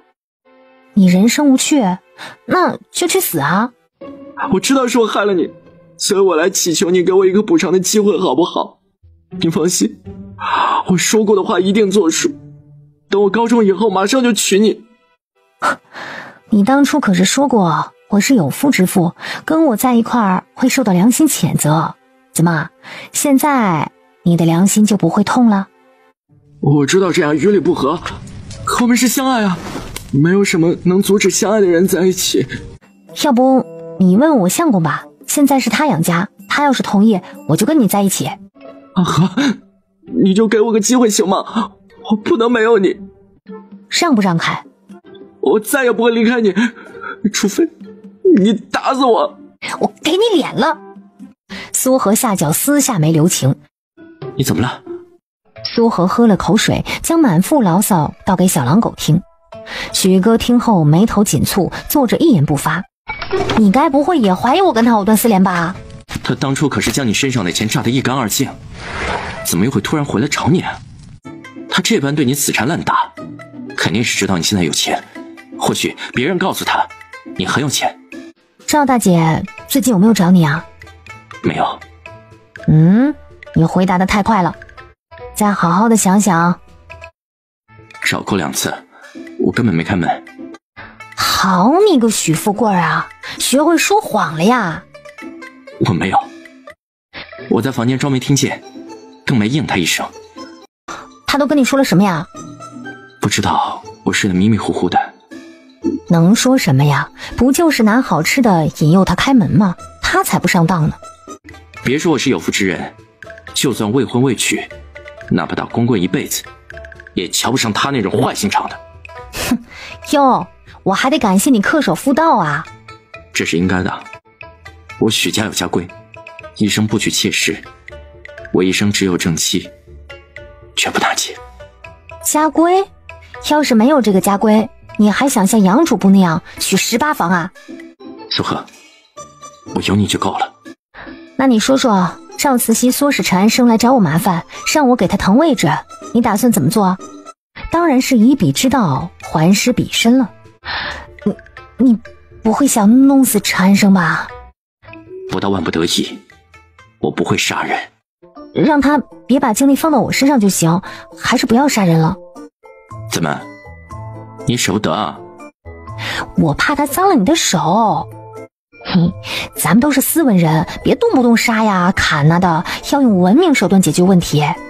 不杀人可以，但是绝对不可能轻易的放过这2个人。苏荷，委屈你了，他没有机会了。有啥委屈的？我本就声名狼藉，这种事儿不是第一次。今天是最后一次了。现学的谁让人瞧你细皮嫩肉的。老爸从来没见过这样阴阳怪气的小侯爷，尤其是得知他的阴谋时，吓得差点没跪下。不，我不要，我才不要呢。你日子也不小了，是该找个姑娘过日子。小侯爷，属下一生效忠镇北侯府，宁愿终身不娶。不过是让你接近赵子熙而已，又没让你吃了他，你紧张什么？刚还说要效忠小侯爷呢，现在让你替小侯爷分担压力，怎么就不同意了？嘿，你行你上啊！我倒是想替王爷分担，这不媳妇儿跟孩子都在身边吗？别的事儿我绝无二话，唯独这事儿不行啊！我看到那姓赵的就想吐，我下不去嘴啊！不会跟姓陈的学一下呀？故意接近他，把他名声搞臭，只要不来烦小侯爷就行了，又没让你真的下嘴啃他呀！你呢？啊，请小侯爷放心，属下会让他身败名裂的。都悠着点，去吧。你干嘛呀？你晚上爱踢被子，我怕你着凉了。哎，我这么大人了，会照顾自己，不需要你哈。我是你丈夫，有照顾你的义务。前2年你也没照顾我，我不也照样过来了？那是过去，今时不同往日。他上了床就没打算下去，苏荷动手拖他。哦，我的腿！啊，怎么了？好像刚才被你一拖，好像有点感觉了。啊，真的？哎，怎么又没有感觉了？啊，怎么会呢？刚才哪里有感觉啊？或许刚才是错觉。哎呀，你再感觉一下，或许是真的呢。要不你帮我按按？哎呀，也行，反正好久没给他做马杀鸡了。苏荷让他躺好，谁知他却开始脱裤子。哎，你要干嘛呀？你以前不都是让我脱了的吗？以前是给你上药，我按摩不用脱的。以前让他脱跟要他命似的，现在不给他脱，他倒是想耍流氓了。你再往上点，手往上移，你再往上点，手继续往上，不行，还得往上，上，再上就摸到他的根了。血富贵儿，我真是没感觉。算了，你也别理我了。竹篮打水一场空，我的腿怕是这辈子都没希望了。我就是个废人，不该有奢望的。瞧瞧啊，又开始卖惨了。他就服了，他怎么能无耻到这种地步啊？苏荷气得猛地扑过去，对准他肩膀就是一口。反了你了！你是要把我吃了吗？早上醒在他的臂弯里。你再睡会儿，不用给我做早饭了。你继续，我要出门赚钱了。师傅，姓许的腿铁定是坏了，咱们刚才突然试探，也没查到可疑之处。我瞧这院子里也挺正常的，跟以前一样破坏不堪，不像别的人说的他突然有钱了。徒儿估计多半是姓苏的耐不住寂寞，又到处去勾引男人骗来的钱，到处挥霍，才让人嚼舌根的。小心驶得万年船，以后还是得盯紧些。你记得回信给靖王殿下，许家一切如常。师傅，靖王殿下已经来信催促了，问药炼的如何了。还得需要些功夫，你让黑胡子再抓些人过来，试药的事儿不能停。姓魏的没拿你怎么样吧？没事，我能应付。魏大夫这人确实留不得了。你有何办法？你不是怀疑有人在捉乞丐试毒吗？难不成是他？二狗他们之前被关在幽暗的屋子里，虽然看不清那个人的长相，但是声音他听出来了。如果报官，能将他绳之以法吗？他是狗皇帝派人监视我的，你觉得官府的人敢招惹他吗？倒是有人敢动他，但是这个人我们接触不到。谁啊？靖王，你还曾经见过他呢，妄想飞上枝头当他的侧妃。想想嘛，又不犯罪。不过在我的眼里，你才是最好看的。那后来怎么啦？当然是不等靖王妃出手，你就名动京城了，沦为京城贵女圈之耻。哼，好吧，凭原主的智商还想当小三呢，这不是欠收拾吗？你可知靖王是谁？晋王就是晋王呗，还能是谁啊？不是狗皇帝的儿子，就是狗皇帝的兄弟呗。他是废太子，被罢黜后降为靖王，封地就在随州。他怎么就被废了？殿前失仪，靖王3年前来的封地，此后身体一直不好，常年卧病不起，朝廷就指派魏大夫到王府做了辅医，调理靖王的身体。后来我被流放到沙县，朝廷打着关怀我的幌子，时常让姓魏的过来。姐，是我。哎，你有门不走，你钻狗洞干什么呀？这不是怕你们暴露吗？你一个女人能不能别这么粗鲁？王你还堂堂小侯爷，竟然娶个母老虎，真是家族耻辱。不白吃你们的，有消息给。靖王来沙县了，你们知道他为什么来沙县吗？当然知道，治秃发嘛。那你们知道他为什么要治秃发吗？说不说？不说滚！靖王妃病逝已有2年，靖王打算找个继妃，他想娶的可不是普通世家的娇小姐，他求娶的是定国公府的嫡孙女。吃饱了吗？吃饱了的话就赶紧走。你怎么不问问他定国公府的嫡孙女是谁啊？哎呀，姓许的有猫腻呀！真的没见过。她可是你未婚妻，你怎么能没见过呢？来，许富贵出来解释一下。我真的没见过。许家出事后，国公府第一时间退亲，我跟他家嫡孙女已经没有任何关系。你倒是说说，这跟我们有何关系啊？当然有关系。靖王落世，定国公府自然不会同意这门婚事，但是又不好明着拒绝，于是让嫡孙女在庙会当众向菩萨许愿，不求夫家大富大贵，只求身体发肤全护的有缘人。哎，姐，你要是能帮靖王，这不既铲除了情敌，还能让靖王高看一眼吗？那你想弄死魏先生的毒计，不就得逞了吗？别碰我！怎么了？哎呀，摸你未婚妻去！婚是父母定的，我常年在边境，连她长什么模样都未曾见过。见过的话你就念念不忘吗？我才没有兴趣。不管是谁，肯定都没有你漂亮。我只有你一个就够了。切，你都没见过她，指不定比我还漂亮呢。那不可能，在我眼里，你最漂亮。苏荷，不能患难与共的夫妻，不可能是良配。我许家落世后，那些人不是急着撇清关系，就是落井下石。我跟定国公府此生再无瓜葛。小许啊，我已经把魏大夫送进去了，你高兴吗？狗皇帝生性多疑，等姓魏的死了，你说他还会派人来吗？不知道，我们且行且看。苏荷，你害怕吗？以前怕，现在不怕了。我也不怕。你的腿到底是怎么废的呀？是我用战马的铁蹄生生踩废的。他无法想象，为了活下来，他竟然会亲手废掉自己的腿。那时候的他该有多绝望啊！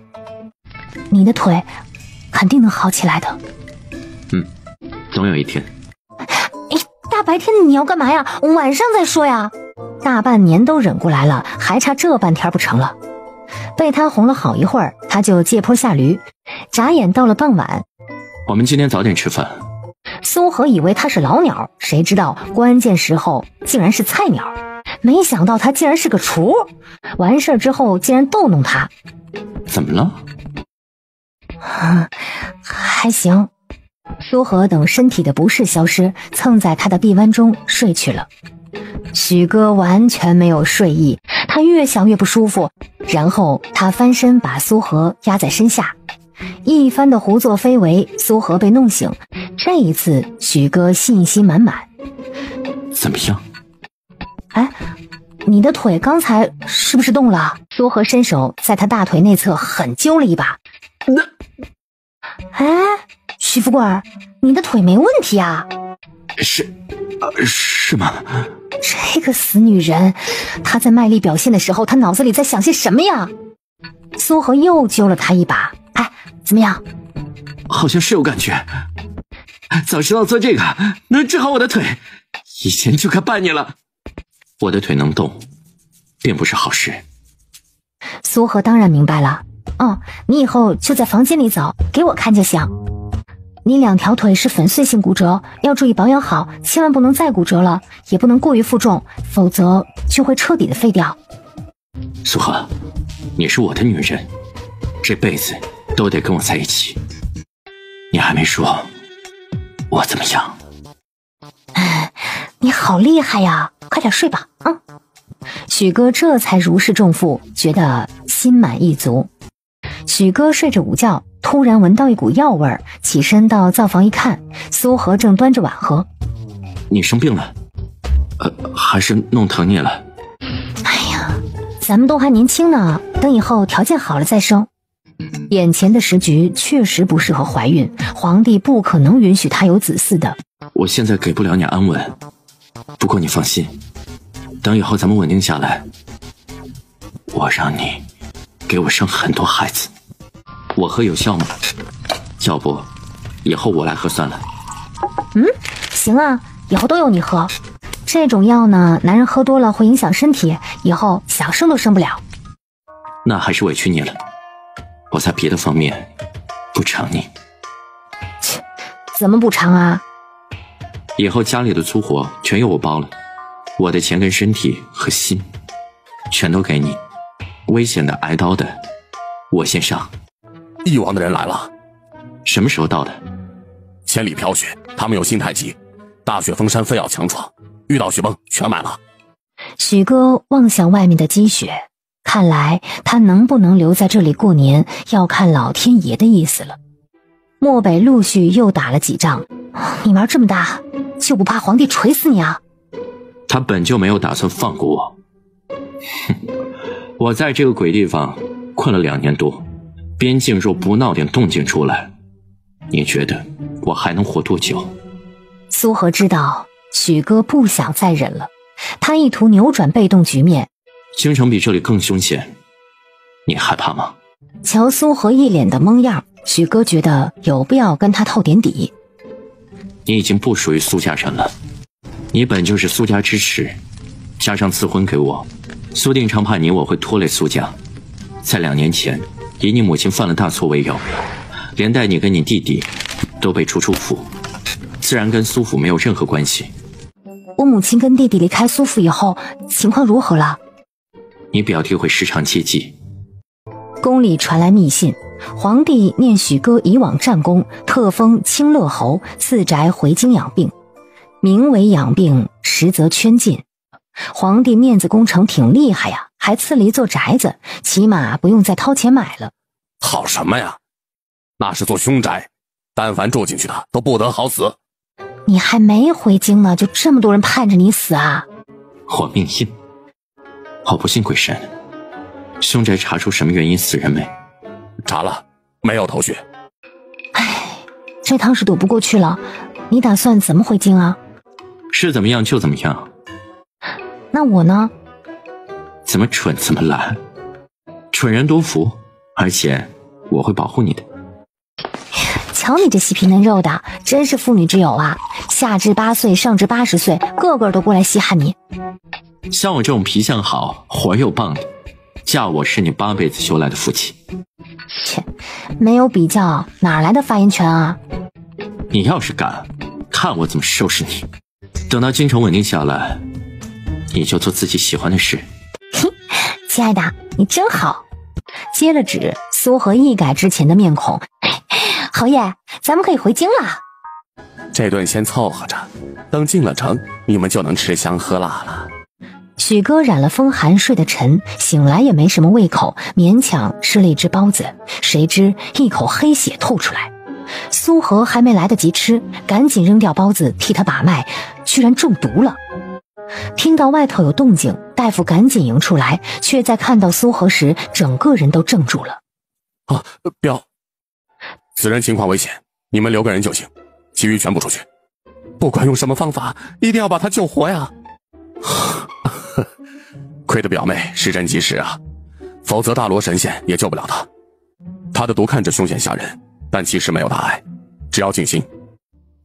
表哥，他的毒很棘手，不是短时间能治好的。沈明轩震惊，但随即又意会过来，病人的命算是暂时保住了，但是必须要查清楚他所中何毒，才能对症下药，否则随时有性命之忧。你们可知所中何毒？夫人，清乐侯已经回京，咱家的责任已尽，等侯爷病情好转，你们直接回府便是。周公公，侯爷可是朝廷的侯爷，要不是你们急着带他回京，我也不能摊上这倒霉事儿啊！侯爷要是死了，那我可怎么办呢？夫人说笑了，侯爷福大命大，怎么会死呢？你的医术从哪儿学的？表哥送的那几箱医书，我没事就反复的翻看，加上在沙县有段奇缘，这才敢在表哥门前班门弄斧。姑母住的离这儿不远，你可要见？我早年不懂事，伤透了母亲的心，如今每每想起都是悔恨，自是恨不能早些相见。不过一炷香左右，沈氏带着年仅5岁的儿子沈衍过来。阿和，姐姐，真乖。娘，我回来了。苏定昌这条薄情寡义的畜生，想跟我撇清关系，门儿都没有。娘你放心，这个公道我肯定给你讨回来。哪来的破乞丐？苏府岂是你能来的？走走走，别在这里晦气。擦亮你们的狗眼，我是苏府三小姐苏荷。我说你这破乞丐，来行骗也不打听清楚，苏府三姐到底叫什么啊？以为随便瞎编个名字就能够进来混吃混喝？你也不撒泡尿照照镜子，你要是三小姐，那我岂不是苏家少爷？跟个乞丐废什么话呀？扔出去就是了。你们眼睛长脚底板，连三小姐都认不出来了。不是，三小姐在府里一直没出来，林大人可别被她给骗了，她就是来骗吃骗喝的。林大人，这是苏府二小姐苏明英，比苏荷年长1岁，当年没少给苏荷的艳遇出谋划策。三妹妹，这北京的马粪味就是大，隔这么远都闻到了。哼，四妹妹，做舔狗是没有好下场的。苏荷，你跟你娘一样不守妇道，早就被逐出府了，怎么还有脸回来的？你说谁不守妇道啊？你以前就喜欢勾三搭四，全京城谁不知道？还有你娘跟马夫有染生下的野种，你可知诋毁侯府夫人要付出什么代价？侯府夫人，哼，真是笑话！谁不知道清乐侯只是个空架子？你说皇上封清乐侯是虚情假意？三妹妹，四妹妹可不是这个意思，你怎么能曲解她呢？都在闹什么？父亲，皇上前脚将我赐婚远嫁，你后脚就将我踢出家门，你这是藐视皇上的恩威，还是觉得你养出来的女儿不行，怕以后给你招灾啊？苏荷，东西可以乱吃，话可不能乱说呀。我跟你母亲不睦，从此一别两宽，各自欢喜。为父知道你心里有气，但也不能无中生有，妄自菲薄。各自欢喜？我母亲被诬于马夫有染，被逐出苏府，我跟弟弟成了野种，连进苏府的资格都没有，欢喜的只有你们吧？我们可一点都不欢喜。苏荷，一家人不说两家话，外面怪冷的，有事进府再说。阿和，这事都过去了，咱们回去吧。怎么过去啊？外面的人都说你跟马夫有染，阿衍是野种，你或许可以不在乎，但是难道让阿衍一辈子都背负污名吗？我不是野种，我有爹爹的。各位，苏家诬陷我母亲清白，诋毁我跟我弟弟是野种。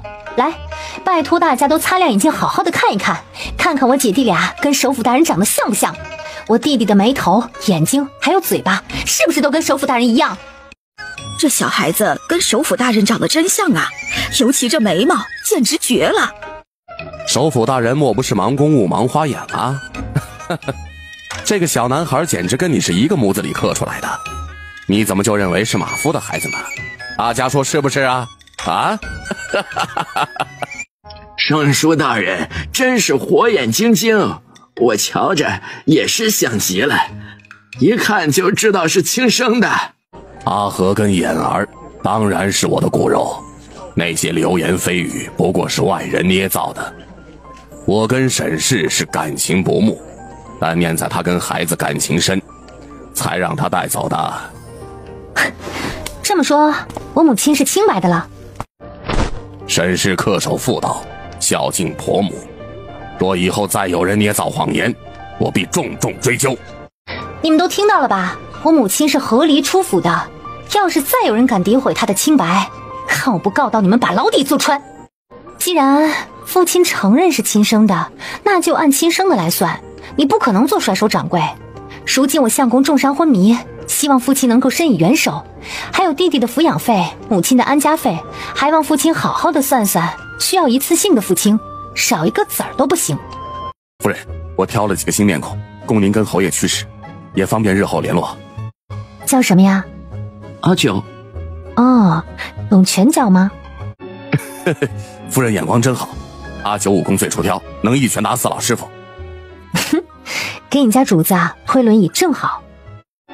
哎，夫人，这两个丫头心思细腻，留在你身边最合适了。哼，你是给我挑啊，还是给你主子挑呢？哎，夫人可别误会啊，属下绝没有那个意思。夫人貌美如花，再挑两个顺眼的，这不是长了咱们侯府的脸面不是吗？就他了。紫竹武功不错，为人警惕，嘴巴又紧，留在夫人身边再适合不过。盯着侯府的眼睛太多了，人多反而容易暴露。阿紫留在我身边，阿九先帮我盯着新进府的，包括堂管事。我跟侯爷喜欢清静，有事自然会叫你们的，没事你们自行隐身就行。说好我保护你，谁知却是你在保护我。哼，男人的嘴骗人的鬼。啊，哼，很痛吗？嗯？你这恶妇想谋杀亲夫啊！与其让你自残，倒不如让我动手算了。好了，我不是命大活过来了吗？哼，你是命大吗？想毒死自己为什么不早说啊？我给你换成见血封喉的。关心则乱，你若是提前知道，逃不过那帮人的火眼金睛。不要告诉我，这剑也是你自己捅的。自己捅，总好过被别人捅。要是没有遇到徐夫人，要是没有她带大夫上路，你不就死了？不会，我都算好了。要不我今天晚上肉偿给你好不好？哼，老姜特意为你挑了一批肤白貌美的，嫩的呀都能掐出水来。我已经替你收了，要不然等洗干净给你送2个过来呀。这帮孙子！瞎添什么乱呢？哎，别呀，老姜也是为你考虑嘛。谁让你有今天没明天的，我又不能给你生，还不得趁早留种下来，省得你哪天被人戳死，他们想哭都找不到地方。别人长得再好看，跟我有什么关系？除了你，他们都配不上我。要暖床，也是你给我暖；要生，也是你给我生。你可没有9条命啊！这次是走运逃过一劫，那下次、下次呢？人我是带回来了，要不还是叫进来，好歹也给你们许家留个种，省得说我不通情理。苏荷，孩子是无辜的，我不希望仇恨延续到下一代。何况我向来脸盲不识他人美，这身子骨也不精造，像你一个叫会就够了。这不就行了？我瞧你身子骨头的确虚得厉害，许哥二话不说就要把这些日子欠下的活儿给交了。哎，省点劲儿吧，接下来有你受的。你再这样闹，真不怕皇帝或苏定昌拿你开刀啊？那我能怎么办吧？跟缩头乌龟似的，等他们拿开水烫吗？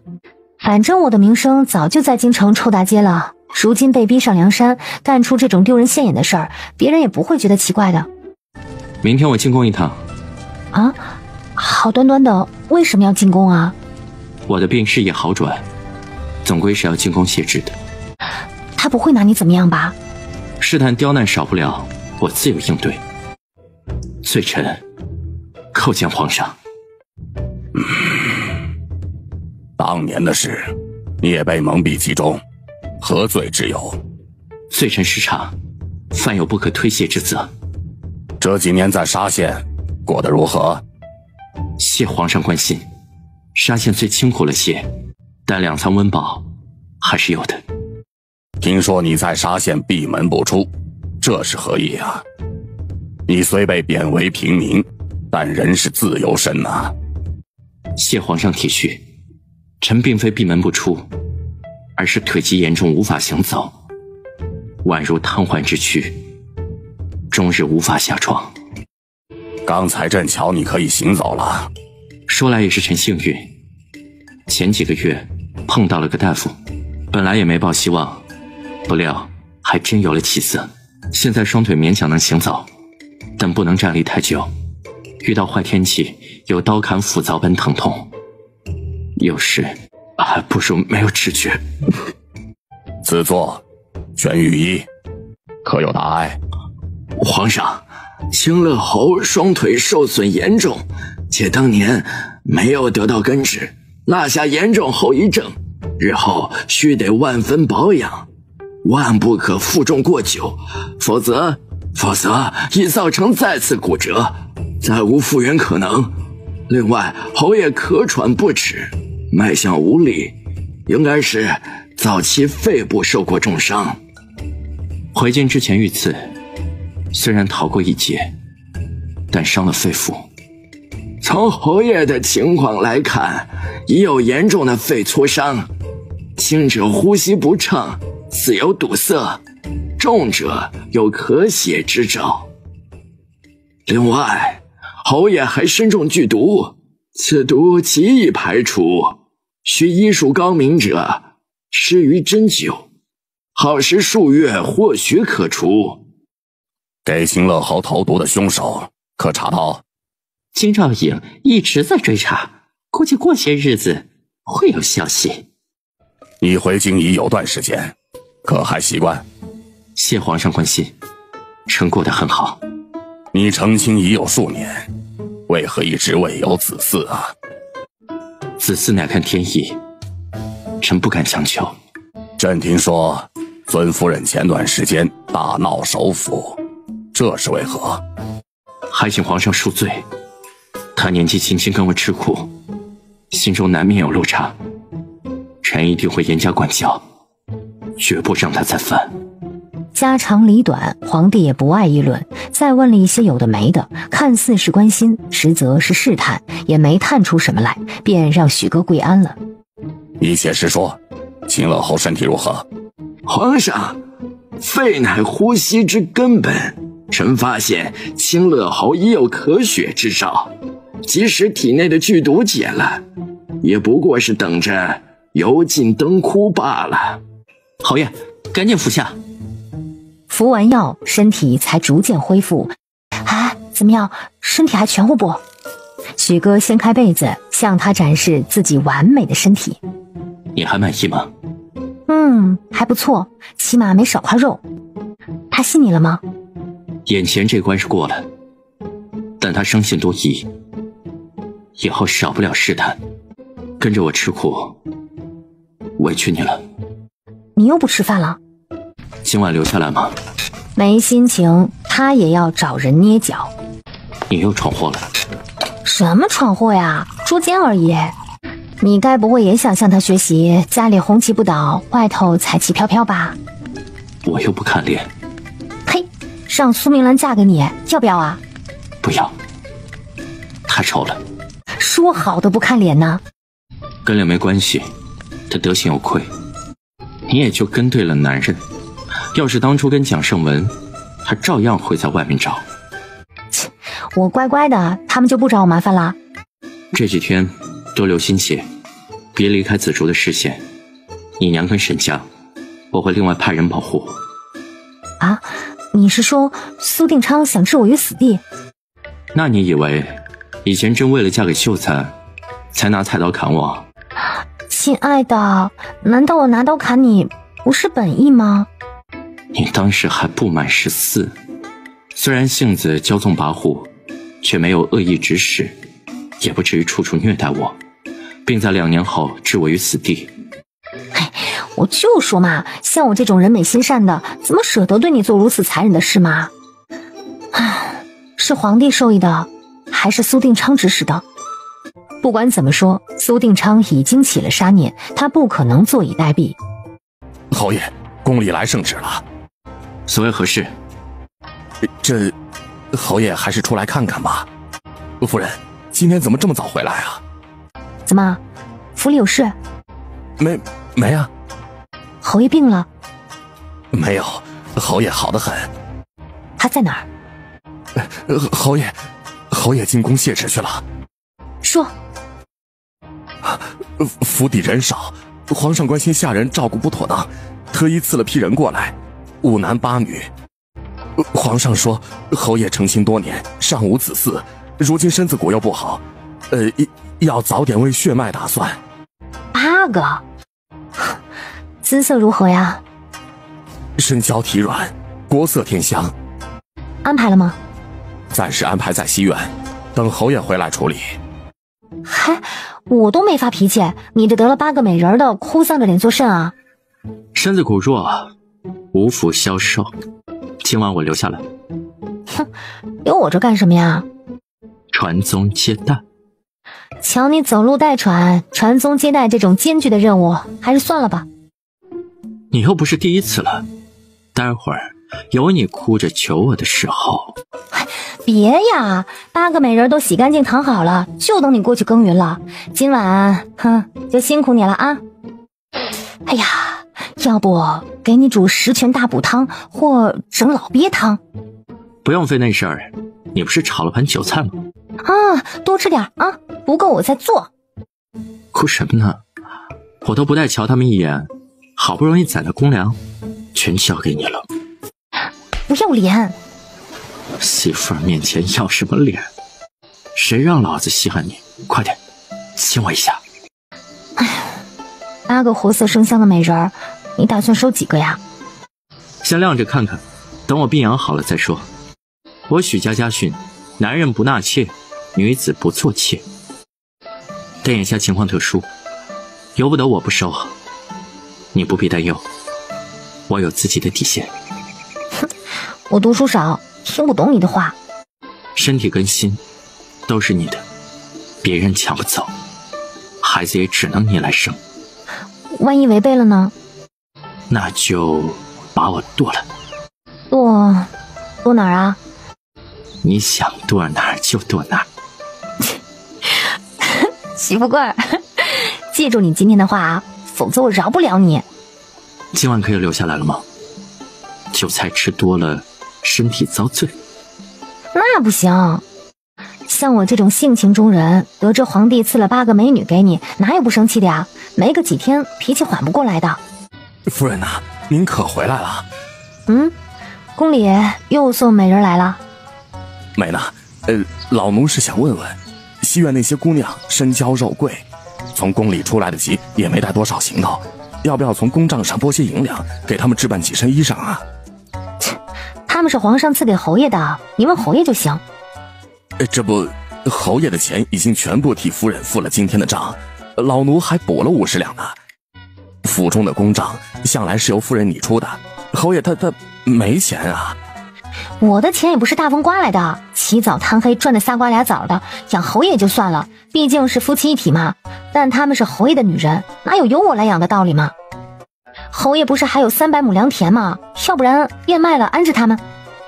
良田是皇帝赐的，可使不得呀。切，我没有余钱替侯爷养啊，你还是找他想办法。唉，你也知道侯爷穷得一清二白，府里是不养闲人的，那5个男人怎么安排了？安排做花园杂工。哎呀，侯爷他卧榻不起，我瞧他那身子怕是消受不起8个，你多替他留意着，能伺候人心思玲珑的留下，其他的打发去干活。这么清淡也吃得惯啊？跟你吃久了，早习惯了。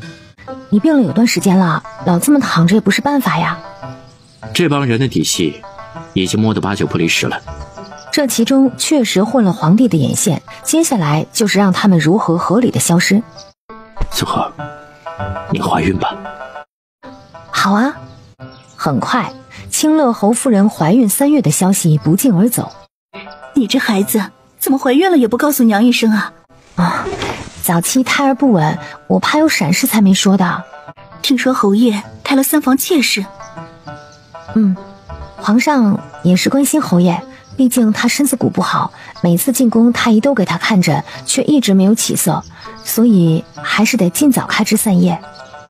娘，我不会受委屈的，不管是谁，我最爱的永远是自己，不会为了个男人或者妾室而让自己不好过的。可是他去妾室那里了吗？去是去了，但是这几天天气不好，衣服脱到一半腿急犯了，疼得那叫个撕心裂肺啊！还是我过去帮他针灸才止住的。娘你放心吧，我赚的钱都估在自己手里的，那些女人别想打主意。侯爷哪天真要有个好歹，我就把他们全部都扫地出门。哎，你味儿重，别过来。什么味儿？骚味儿。就你事儿多，他连我手都没有碰到，不信自己检查。检查就检查，我瞧瞧有没有用过。来吧，今晚随你处置。哼，算你忍得住。那是对别人，现在轮到我来检查你了。检查我什么呀？看你有没有想我。徐副官，你会的越来越多了。听说你不止让他们自力更生，还得赚钱养我。你可金贵了，我养你压力大呢。你喜欢肉包子？许哥不喜欢，是肉包子自己找上来的。不等他开口问话，他自己什么都招了。皇帝确实下了旨意，让肉包子充当眼线，事成以后重重有赏。他那头答应了皇帝，这头却对许哥和盘托出。双面间谍？不必担心，有我在呢。你是善妒的当家主母，少与妾室往来。夫人，你尝尝，这是我老家秘制的老火汤，最适合怀有身孕的女子滋补，对腹中胎儿都是极好的。我的孩子，我的孩子！侯爷是位小公子。侯爷，我不是故意的，肯定是有人陷害我的。侯爷，流产伤身，夫人以后怕是很难再受孕了。来人，刘大夫心思歹毒，故意谋害侯府子嗣，把他压下去。侯爷，我是冤枉的，我是皇上赐给你的，你不能这样对我，你怎么敢？夫人也是皇上赐予我，一个妾室竟然蛇蝎心肠，以下犯上。你打算如何处理他？剩下的交由我处理。如果你没爱上我，是不是我坟头已经长草了？哪来那么多如果？另外一个，你打算什么时候动手啊？徐达买了座茶楼，这几日就会开张。大麻子带了几个点心师傅出来，生意不会差的。什么味儿啊？仙丹的味道。听说向来清高的安夫人把持不住，也步了如夫人的后尘，都找你好几次了。没办法，谁让我貌赛潘安？你都把我的胃口养刁了，我只想吃你这块肉，不想吃青菜。呀，这话听着有荤味儿啊！神神秘秘弄什么？能让你发大财的东西。晚上洗干净点啊！等我。你打算还要放纵多久？有什么不对吗？哼，你天天在府里不出去，还不允许我跟朋友出去玩啊？哎呀，不要生气嘛，反正你也是不要脸的，管别人说什么呢？咱们自己过得开心就行了。苏和承认最近是有点忽略他了，但早晚还是能见的嘛。你自己算算，什么时候在家吃过饭？多久没给我做过饭了？哎呀，你怎么跟个女人似的那么爱抱怨啊？我现在去做，你想吃什么？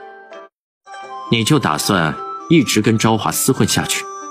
除了性子骄纵任性，他也没什么不好的，比起那些表里不一的大家闺秀，不知道要好多少。哎呀，再说了，想要在京都立足，我迟早要融入这圈子的，有昭华当领路人，他们迟早会接纳并且松懈的。你不担心昭华是皇帝派来的？我又不傻，玩的连自己姓什么都忘了。昭华这性子不太可能。你这2天干嘛了？捉奸。啊？怎么就捉了？还没养肥呢呀？被下人撞到了。不捉都不行啊！才解决掉如夫人，现在安夫人被抓个现场，两人出事相隔太短，皇帝不会起疑吗？小慧前2天往宫里递信，提了安夫人跟护卫的事，如今被抓个现场，倒也不算突兀。你这么相信那丫头啊？别被别人卖了还帮忙数钱啊！识时务者为俊杰，她不过懂得取舍罢了。我要出面吗？不必。我明天去郊外骑马。你什么时候学会的？他们仨都会，明天现场教。吃饱没事做，天天睡到日上3竿，外面的喜鹊叫个不停。哎呀，你把他们弄走，吵死了。你懂什么？好事要来了。侯爷，宫里有请。哎，许富贵儿，哎呀，你干脆摆摊算命得了。许哥是被宫里的人给抬回来的，回来的时候人已经陷入昏迷。侯爷下台阶的时候不小心摔了，引发腿部旧疾，人当场痛晕过去的。御医怎么说呀？侯爷身体太虚，多休息几天就没事了。有劳公公你送他回来了。应该的。皇上担心小侯爷的身体，要是侯爷醒了，别忘了往宫里通报一声。这狗是真不怕死啊，估计把药当饭吃的。从脉象心跳来看，阎王爷已经在来的路上。他找出解药给他吞服，再及时的施针救治。哎呀，你说你好歹也是堂堂侯爷呀，竟然从台阶上摔下来，你要不要脸啊？要什么脸？自从遇到你，我还要脸吗？哎，皇帝找你什么事儿啊？能有什么好事儿啊？歌舞升平时急着杀功臣，狼烟四起时又让别人替他卖命呗。嘿，这狗皇帝怎么还不死啊？哎呦，别怕啊，他离死不远了，咱们再忍忍。哼，熬不死他。哎，你什么时候醒啊？不急。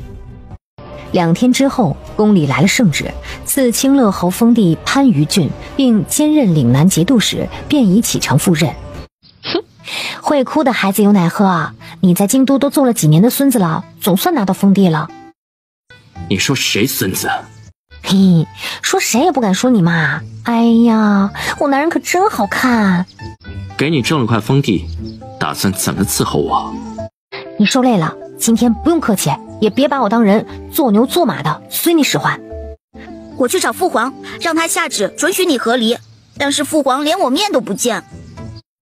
岭南穷山恶水多刁民，现在又在打仗，你这一去也不知道能不能回来，这些是给你的盘缠，要不你跑了吧，去哪里都行，总之别去岭南，那里不是流放犯就是土匪，你去了怕是连渣儿都没了。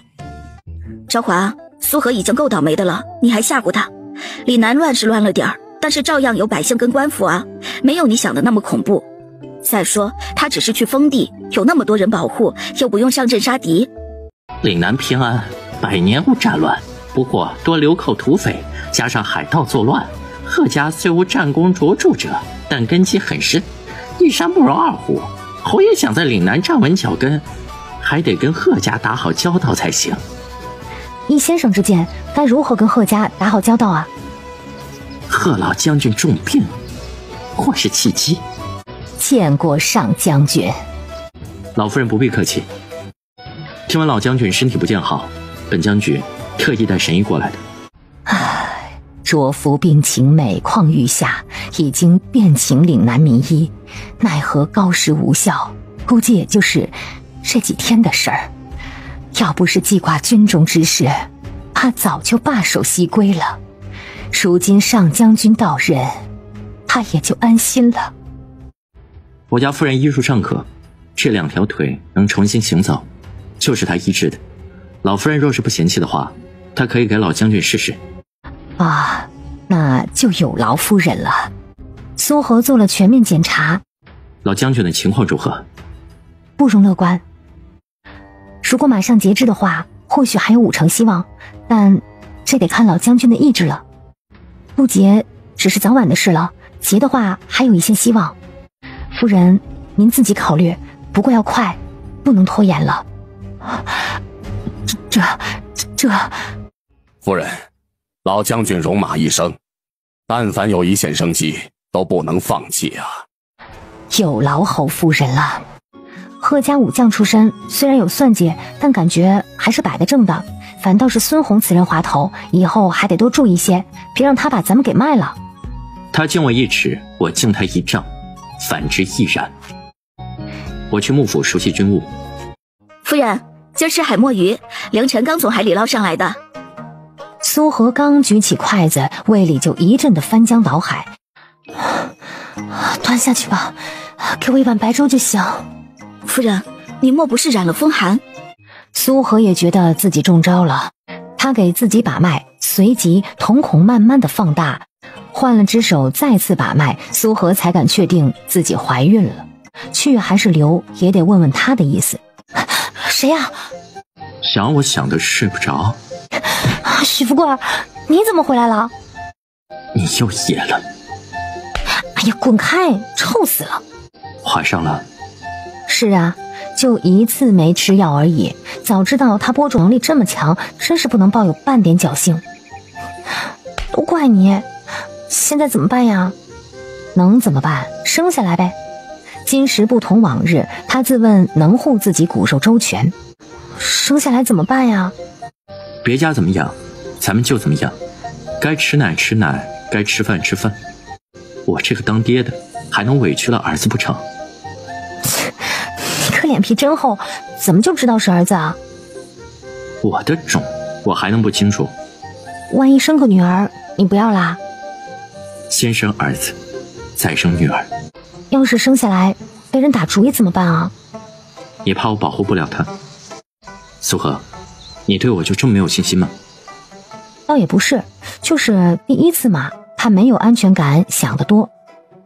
我会保护他的。再说，能做我许哥的儿子，他没那么娇气。那生下来？生。哎，对了，你怎么赶回来了？这不是擅离职守吗？不怕被人抓把柄？不过就是场战役而已，还轮不到我亲自上阵。再说，我腿有疾，回来休整怎么了？前线怎么样？情况比许哥预想的还要糟糕，缺粮少药，还有大量的伤兵。